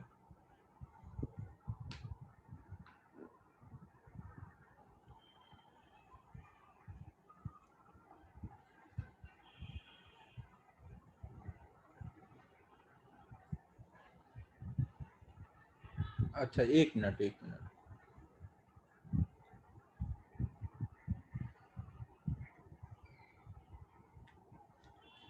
Velocity selector वैसे तुम Google पे डालोगे तो कई सारे 3D वाले डायग्राम मिल जाएंगे।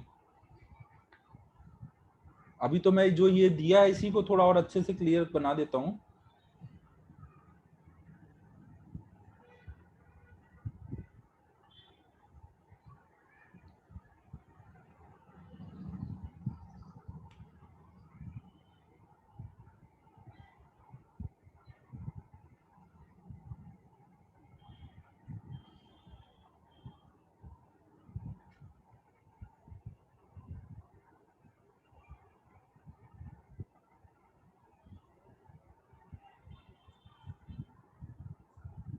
देखो इसमें एक्चुअल में बस मोरल ऑफ द स्टोरी देखो इस पूरे कहानी की वो समझा देते हो ना।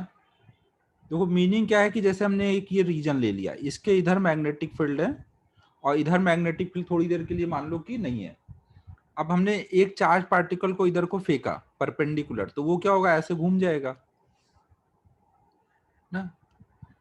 अब अगर हमने उसकी स्पीड बढ़ाई तो वो स्पीड बढ़ेगी तो अलग इस जगह सर अलग रेडियस में घूम जाएगा, या फिर मास चेंज किया तो उसकी वजह से चेंज हो जाएगा। तो हाँ यहाँ पे यही है, इधर हमें स्ट्रेट लाना है, तो इधर स्ट्रेट लाने के लिए क्या किया गया है, यहाँ पे मैग्नेटिक फील्ड मेंटेन की गई है इतने रीजन में। तो एक चार्ज पार्टिकल को ऊपर से फेंका गया तो वो आ रहा है, तो मैग्नेटिक फील्ड का फोर्स इधर लग रहा है, तो इलेक्ट्रिक फील्ड यहाँ पे इधर को लग रहा होगा ना। यहाँ पे कुछ पोटेंशियल डिफरेंस मेंटेन किया गया है प्लेट के बीच में, तो इलेक्ट्रिक फील्ड इधर लग रहा है, तो उसकी वजह से वो स्ट्रेट पाथ पे यहाँ से आएगा, इंटर करेगा, फिर यहाँ घूम जाएगा। तो सबका अलग अलग रेडियस आएगा, मास अलग अलग है। तो इस पाथ में वो स्ट्रेट आ रहा है, तो ये कब पॉसिबल है, जब क्यू वी मैग्नेटिक फोर्स बराबर कर देंगे इलेक्ट्रिक फोर्स के इस रीजन में ना। Q v b sine theta 1 है, परपेंडिकुलर आ रहा है, ये बराबर क्यू इंटू ई। तो ई कट गया, हमें इलेक्ट्रिक फील्ड की वैल्यू पूछी गई है और उसका हमें स्पीड दिया है, मैग्नेटिक फील्ड दिया है, तो ई की वैल्यू आ जाएगी। समझ आ रहा है मैं क्या बोल रहा हूँ। फिर वो सेम स्पीड से यहाँ अंदर इंटर करेंगे। अब अंदर इंटर करेंगे तो क्या होगा, अंदर रेडियस क्या होगा, m v by q b. Q same है, बी सेम है, वी सेम है, जिसका एम डबल हुआ उसका रेडियस डबल हो जाएगा। मतलब जो भी मास का रेशियो होगा वो रेडियस का रेशियो हो जाएगा। ठीक है, समझ लो ना, ऊपर से आना है और इसमें घूम जाना है।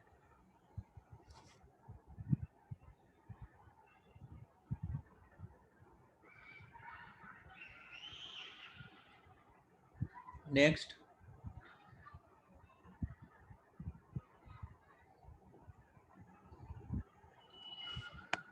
49।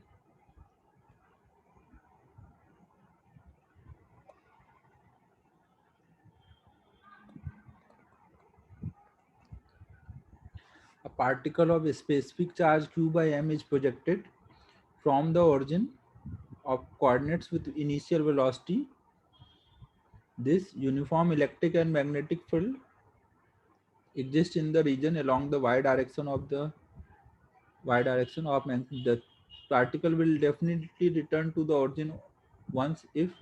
तो आपको देखो ये बोला गया कि कहीं पर ऐसे हमने ले लिया x और y एक्सिस, E और B दोनों पॉजिटिव y डायरेक्शन में है। ये एक्सिस अभी मैं समझने के लिए बना रहा हूँ, हो सकता हूँ मुझे अभी चेंज करना पड़े ये। और चार्ज को हमने फेंका है तो उसके दो कंपोनेंट हैं, इधर को उसकी वेलोसिटी u है और इधर को वेलोसिटी v है।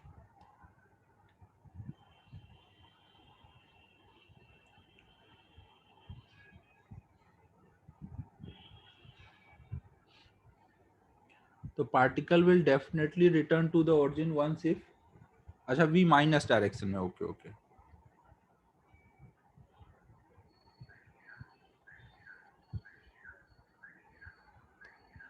नीचे को भी है।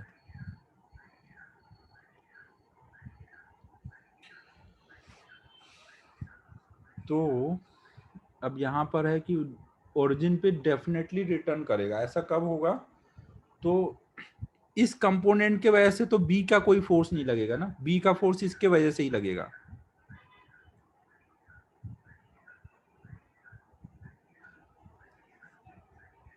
ना। और बी वाले पार्ट को समझने के लिए एक बार हम लोग इसका टॉप व्यू का भी डायग्राम बना देता हूँ ना। ऊपर से अगर हम देख रहे होंगे तो एक्स एक्सिस इधर को है, बाहर को हमारा वाई एक्सिस है,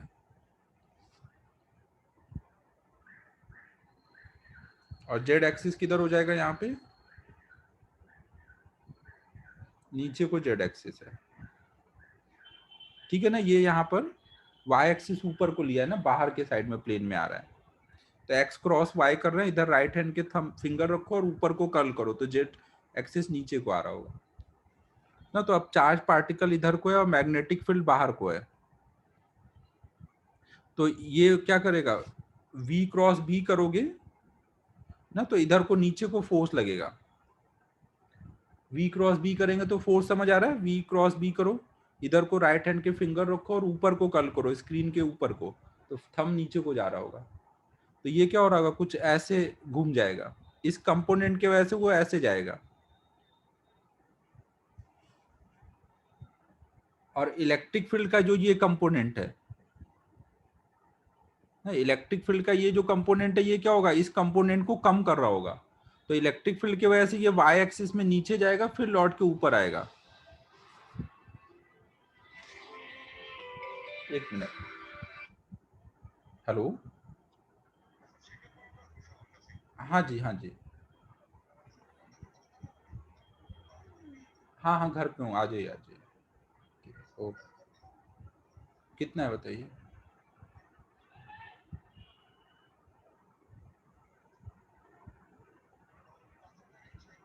ठीक है आ जाइए। ठीक ठीक हो।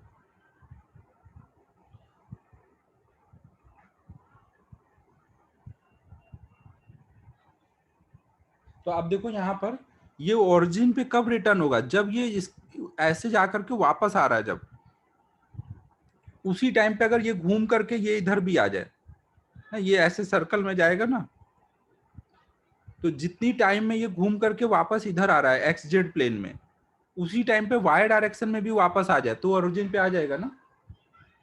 क्वेश्चन समझ रहे हो सभी? एक्स जेड प्लेन में जब वो घूम करके आएगा ओरिजिन पे, उसी टाइम पर अगर ये वाई डायरेक्शन का डिस्प्लेसमेंट 0 आ जाए तो वो हो जाएगा। अब यहां से आप टाइम निकालो, एक सर्कल कंप्लीट करने का टाइम, और उसी टाइम में वाई डायरेक्शन का डिस्प्लेसमेंट 0 कर दो। वाई डायरेक्शन में कांस्टेंट फोर्स है ना, हो जाएगा।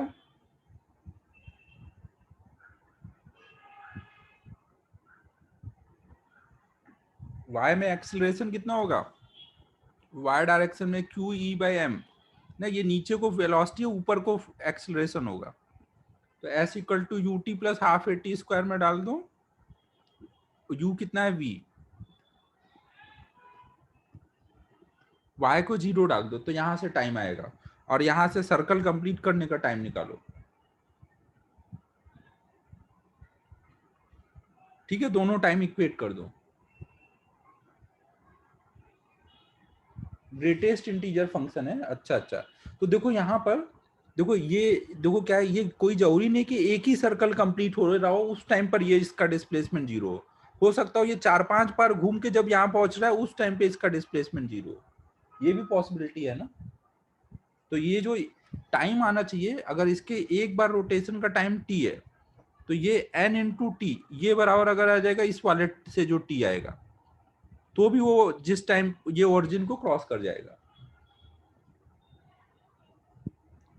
कुछ चमक रहा है मैं क्या बोल रहा हूँ?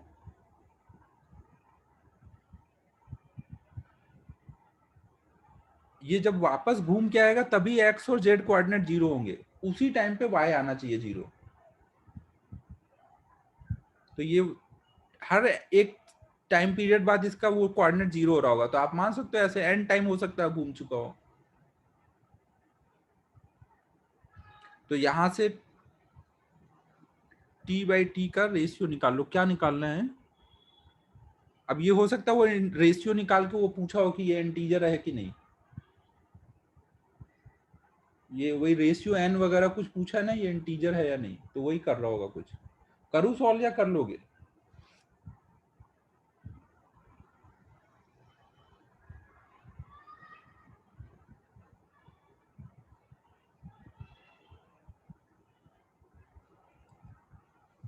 ये आपको यहां से टाइम आएगा, यहां से स्मॉल टी है इधर से, और इन दोनों का से एन की वैल्यू निकालो। ये एन क्या आना चाहिए, इंटीजर आना चाहिए ना, सर्कल कंप्लीट होना चाहिए।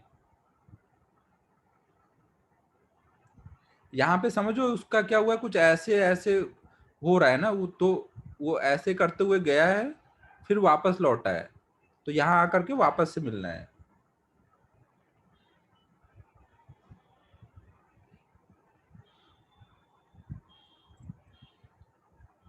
यार इतनी बार पूछने से अच्छा मैं कर ही देता हूँ।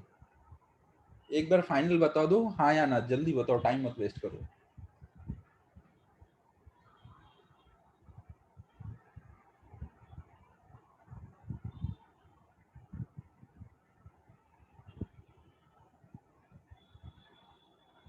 हाँ ये हाफ ए टी स्क्वायर, वो तो फॉर्मूला लगा लो, u t plus half a t square.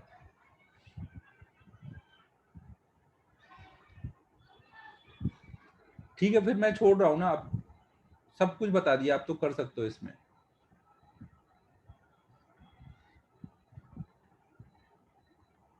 Next बताओ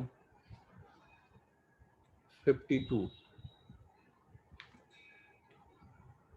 अभी और कितने डाउट बचे होंगे, एक बार डाउट बता दो। 67 तक में कितने डाउट और है? 50, 52,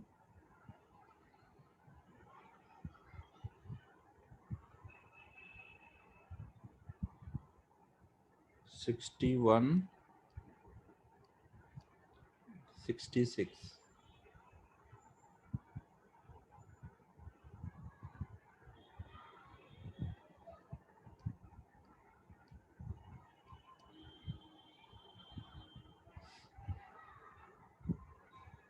अबे यार मैंने सोचा था 7 बजे तक अपन खत्म कर लेंगे, लेकिन लग रहा है कि अभी तो शुरू हो रहा है डाउट सेशन।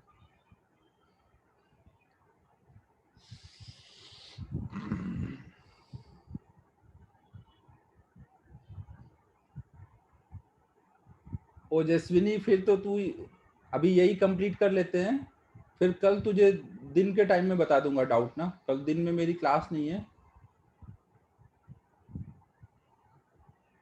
ओजस्विनी है क्या अभी? ठीक है, क्योंकि इनके अब तक खत्म ही नहीं हुए यार, अभी बहुत डाउट बचे। अभी आज तो ये खत्म कर देता हूँ इनके सबके, एक्सरसाइज 2 तक, तेरे को कल दिन में कराता हूँ। हाँ ओजस्वी, हाँ हाँ।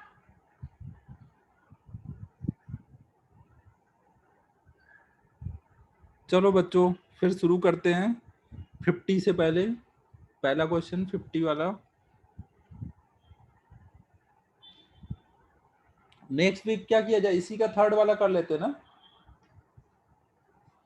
नेक्स्ट वीक में एक्सरसाइज 3 कर लेते हैं इसी चैप्टर का।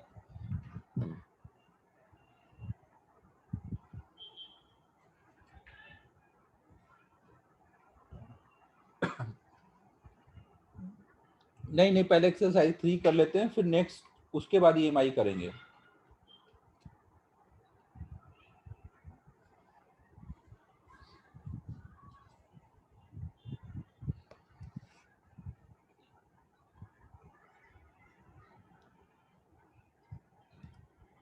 वेब का तो मैं ट्राई करूंगा कि सारा डाउट कंप्लीट करके ही अगला चैप्टर शुरू करूं, ताकि बस ये बैकलॉग में यही मैग्नेटिक फील्ड ही रहे आप लोगों का।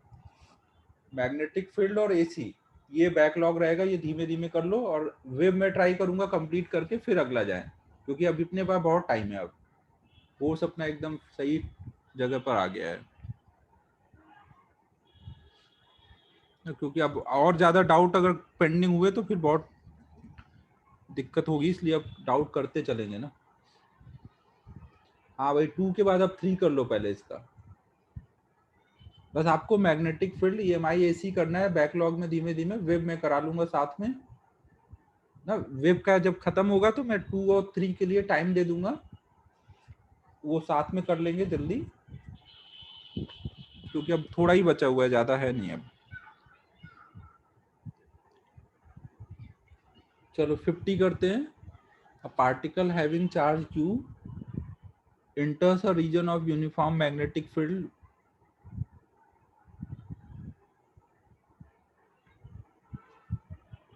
and deflects a distance x after traveling a distance y. The magnitude of momentum of the particle is। तो अब देखो इसमें ये पूछा गया है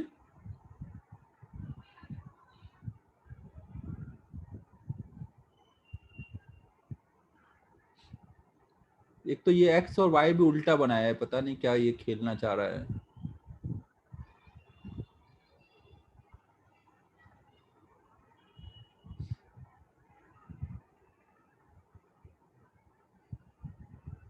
Deflected a distance x after traveling a distance y। तो देखो इसमें ऐसा कुछ बोला गया है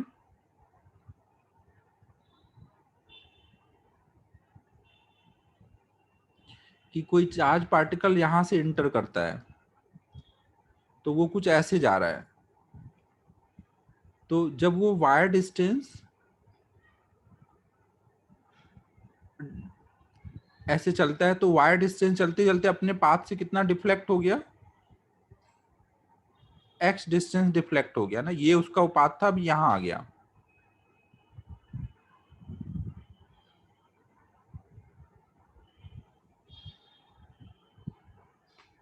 अबे तुम लोग टाइम पास मत करो, पढ़ाई करो। तो magnitude of momentum of particle हमें बताना है ना। मान लो यहाँ पे उसका कुछ v स्पीड से इंटर किया है, तो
अब देखो इसमें जो है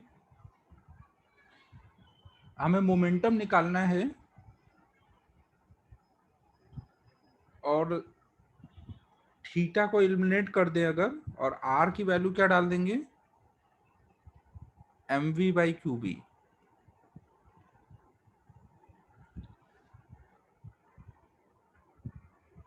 और हमें दिया क्या क्या है, q दिया है, m नहीं दिया है। अच्छा m तो मोमेंटम में ही आना है, ठीक है। तो मोमेंटम निकालना है तो हमें r निकालना है। देखो यहाँ पे अगर हमें मोमेंटम निकालना है P, तो हमें क्या चाहिए, मैग्नेटिक फील्ड में मोमेंटम निकालना है, मतलब हम क्या करेंगे, R equal to m b by q b से सोचे अगर, तो मोमेंटम बराबर क्या होगा, R इंटू क्यू बी, तो हमें R निकाल लेना है, फिर इंटू क्यू बी कर देंगे। अब R कैसे निकालेंगे यहाँ पर, तो अगर हम इन दोनों को स्क्वायर करके ऐड करें तो ये क्या आ जाएगा, R square equal to y square plus R minus x का स्क्वायर।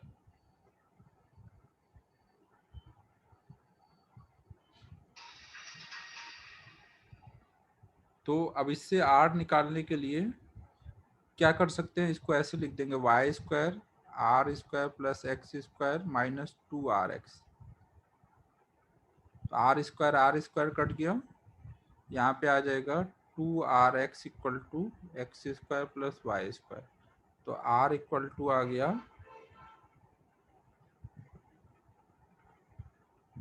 तो ये वाली वैल्यू यहाँ पे रख दो तो मोमेंटम आ जाएगा। तो क्या हो जा रहा है, तो ये कुछ C वाला टाइप बन जा रहा है। कुछ समझ आया मैंने क्या किया है, एक चार्ज पार्टिकल यहाँ से एंटर किया और अभी यहाँ तक पहुंचा हुआ है ना, तो इतनी देर का हमें बताना है। अगर ऐसे कुछ गया है तो ये कुछ रेडियस इधर आ जाएगा ना। थीटा आप कैसे निकालोगे, ये डिस्टेंस x है, सॉरी y है ना, ये डिस्टेंस y है, तो ये r साइन थीटा y है, और ये वाली डिस्टेंस हमारी कितनी है, r कॉस थीटा, पूरी r है, तो r minus r cos theta x है। हो जाएगा क्या, 50 समझ आया।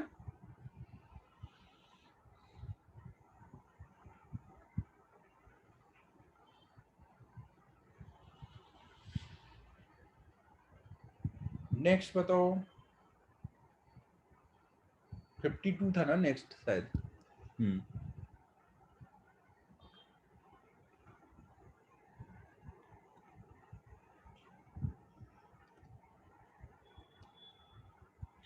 52 में क्या है, a charged particle enters a magnetic field perpendicular to its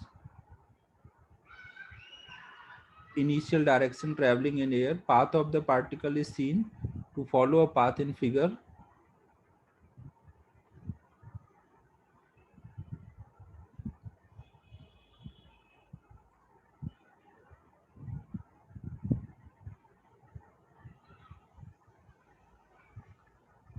देखो इसमें ये बोला जा रहा है कि कहीं पर वो मान लो मैग्नेटिक फील्ड में एंटर कर रहा है,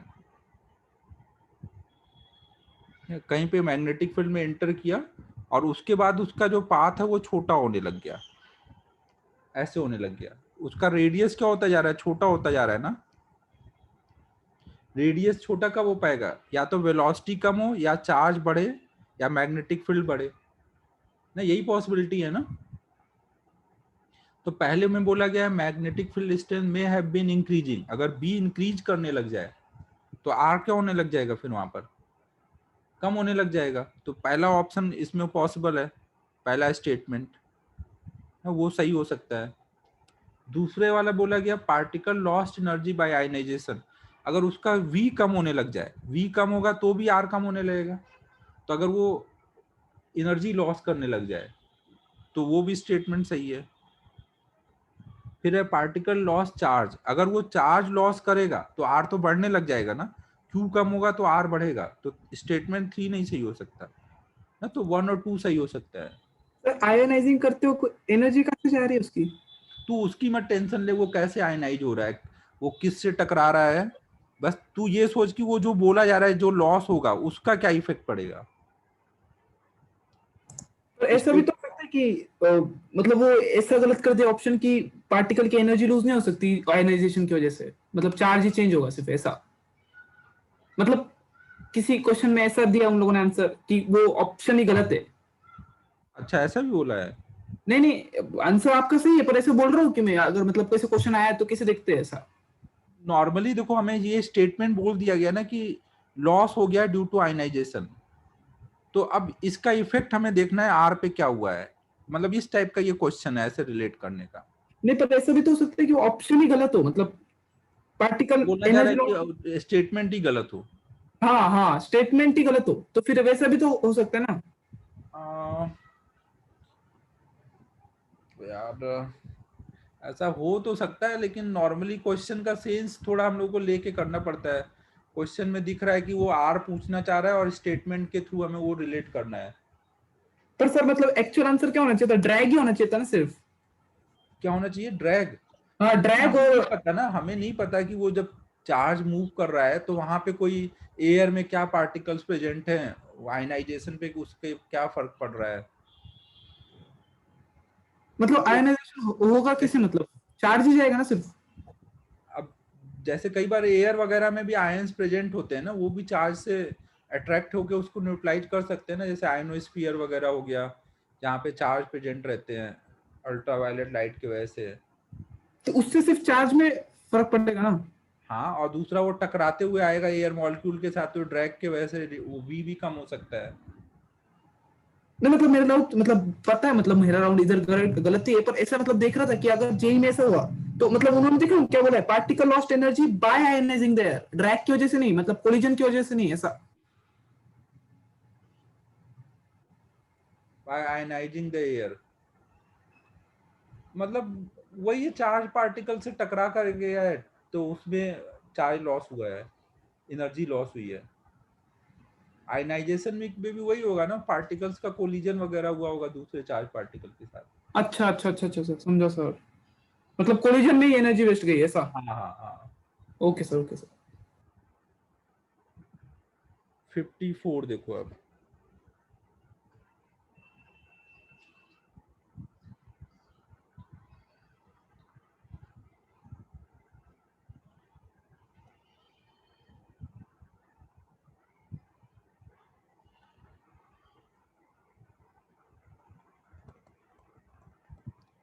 54 में क्या है, a circular current loop of radius a is placed in a radial b as shown, net force acting on the loop is। यार इस क्वेश्चन में ना बी की वैल्यू नहीं दी हुई है, ये गड़बड़ हो गया कुछ इसमें। Net force acting on the loop is radial b. अच्छा बी दिया है ना, बोला है रेडियल बी, हाँ दिया है, दिया है, एक रेडियल बी दिया है और हमें पूछा net force acting on the loop. तो देखो यहाँ पे क्या हो रहा होगा, 54 में ऐसे एक लूप दिया हुआ है और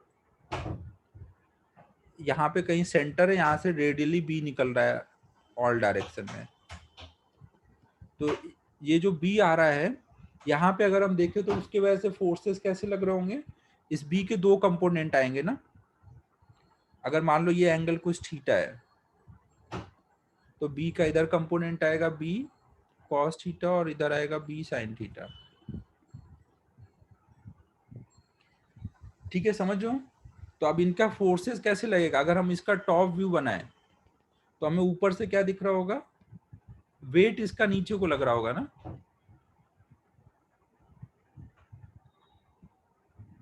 वेट का तो नहीं कुछ बात करना है, बस फोर्स का ही बात करना है। तो अगर हम ऐसे देखेंगे ऊपर से टॉप व्यू,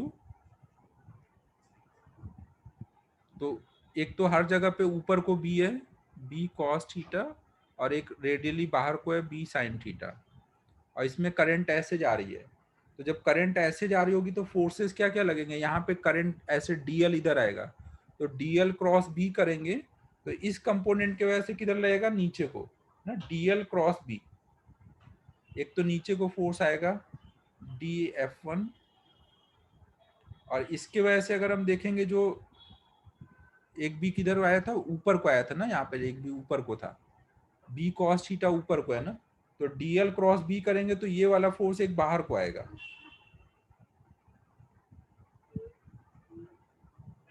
समझो सभी, तो ये वाला जो बाहर वाला फोर्स है वो हर तरफ को बाहर को होगा, तो वो तो कैंसिल हो जाएगा आपस में।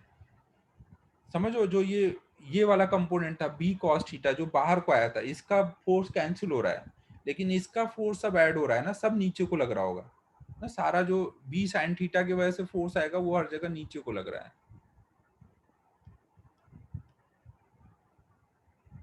हाँ अंदर होगा, मतलब ये टॉप व्यू में अंदर मतलब नीचे को।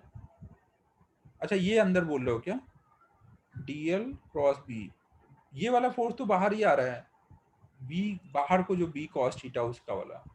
करंट कैसे दिया है? अच्छा करंट ऐसे दिया है, ओके ओके, करंट ऐसे दिया है ना, तो ये वाला फोर्स जो होगा ये ऐसे अंदर को होगा। मैं डायग्राम फिर से बना दूं क्या? उतना थोड़ा सा ये वो हो गया है, कंफ्यूजन हो गई इसमें। बनाऊं क्या या इसमें समझ आ रहा है? बोलो बच्चों, समझ आ रहा है क्या इसमें?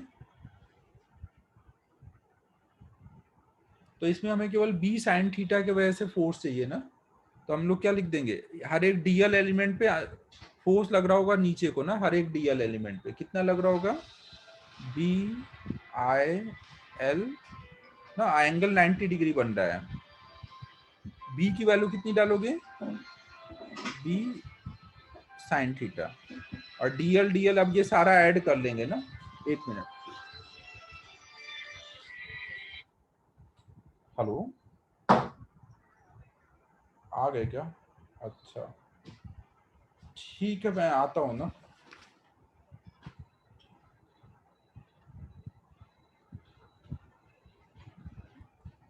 यार एक काम आ गया, एक्चुअली मेरी कार सर्विसिंग को गई हुई थी, वो लेके आ गया, दिन का गया था, अभी लेके आया।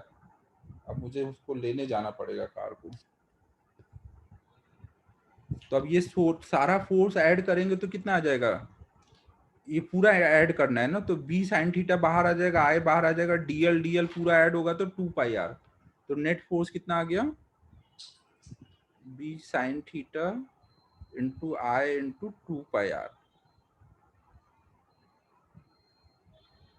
आर की वैल्यू ए दी है ना यहाँ पर, तो बी ऑप्शन आ जा रहा है ना, sorry sine theta, C option, C option आ जा रहा है ना।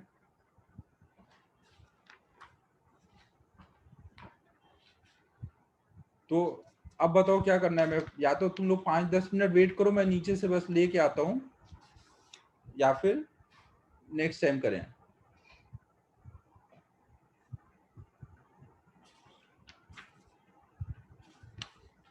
या तो यार नेक्स्ट टाइम ही करते हैं, थोड़े से बचे हैं, फिर 3 तो करना ही है अभी ना नेक्स्ट वीक में, तो उस टाइम और करा दूंगा। नेक्स्ट थर्सडे को होगा, नेक्स्ट थर्सडे को, नेक्स्ट थर्सडे को कर देंगे फिर ना।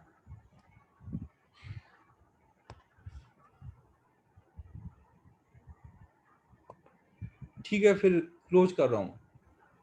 Bye bye everyone. Bye bye.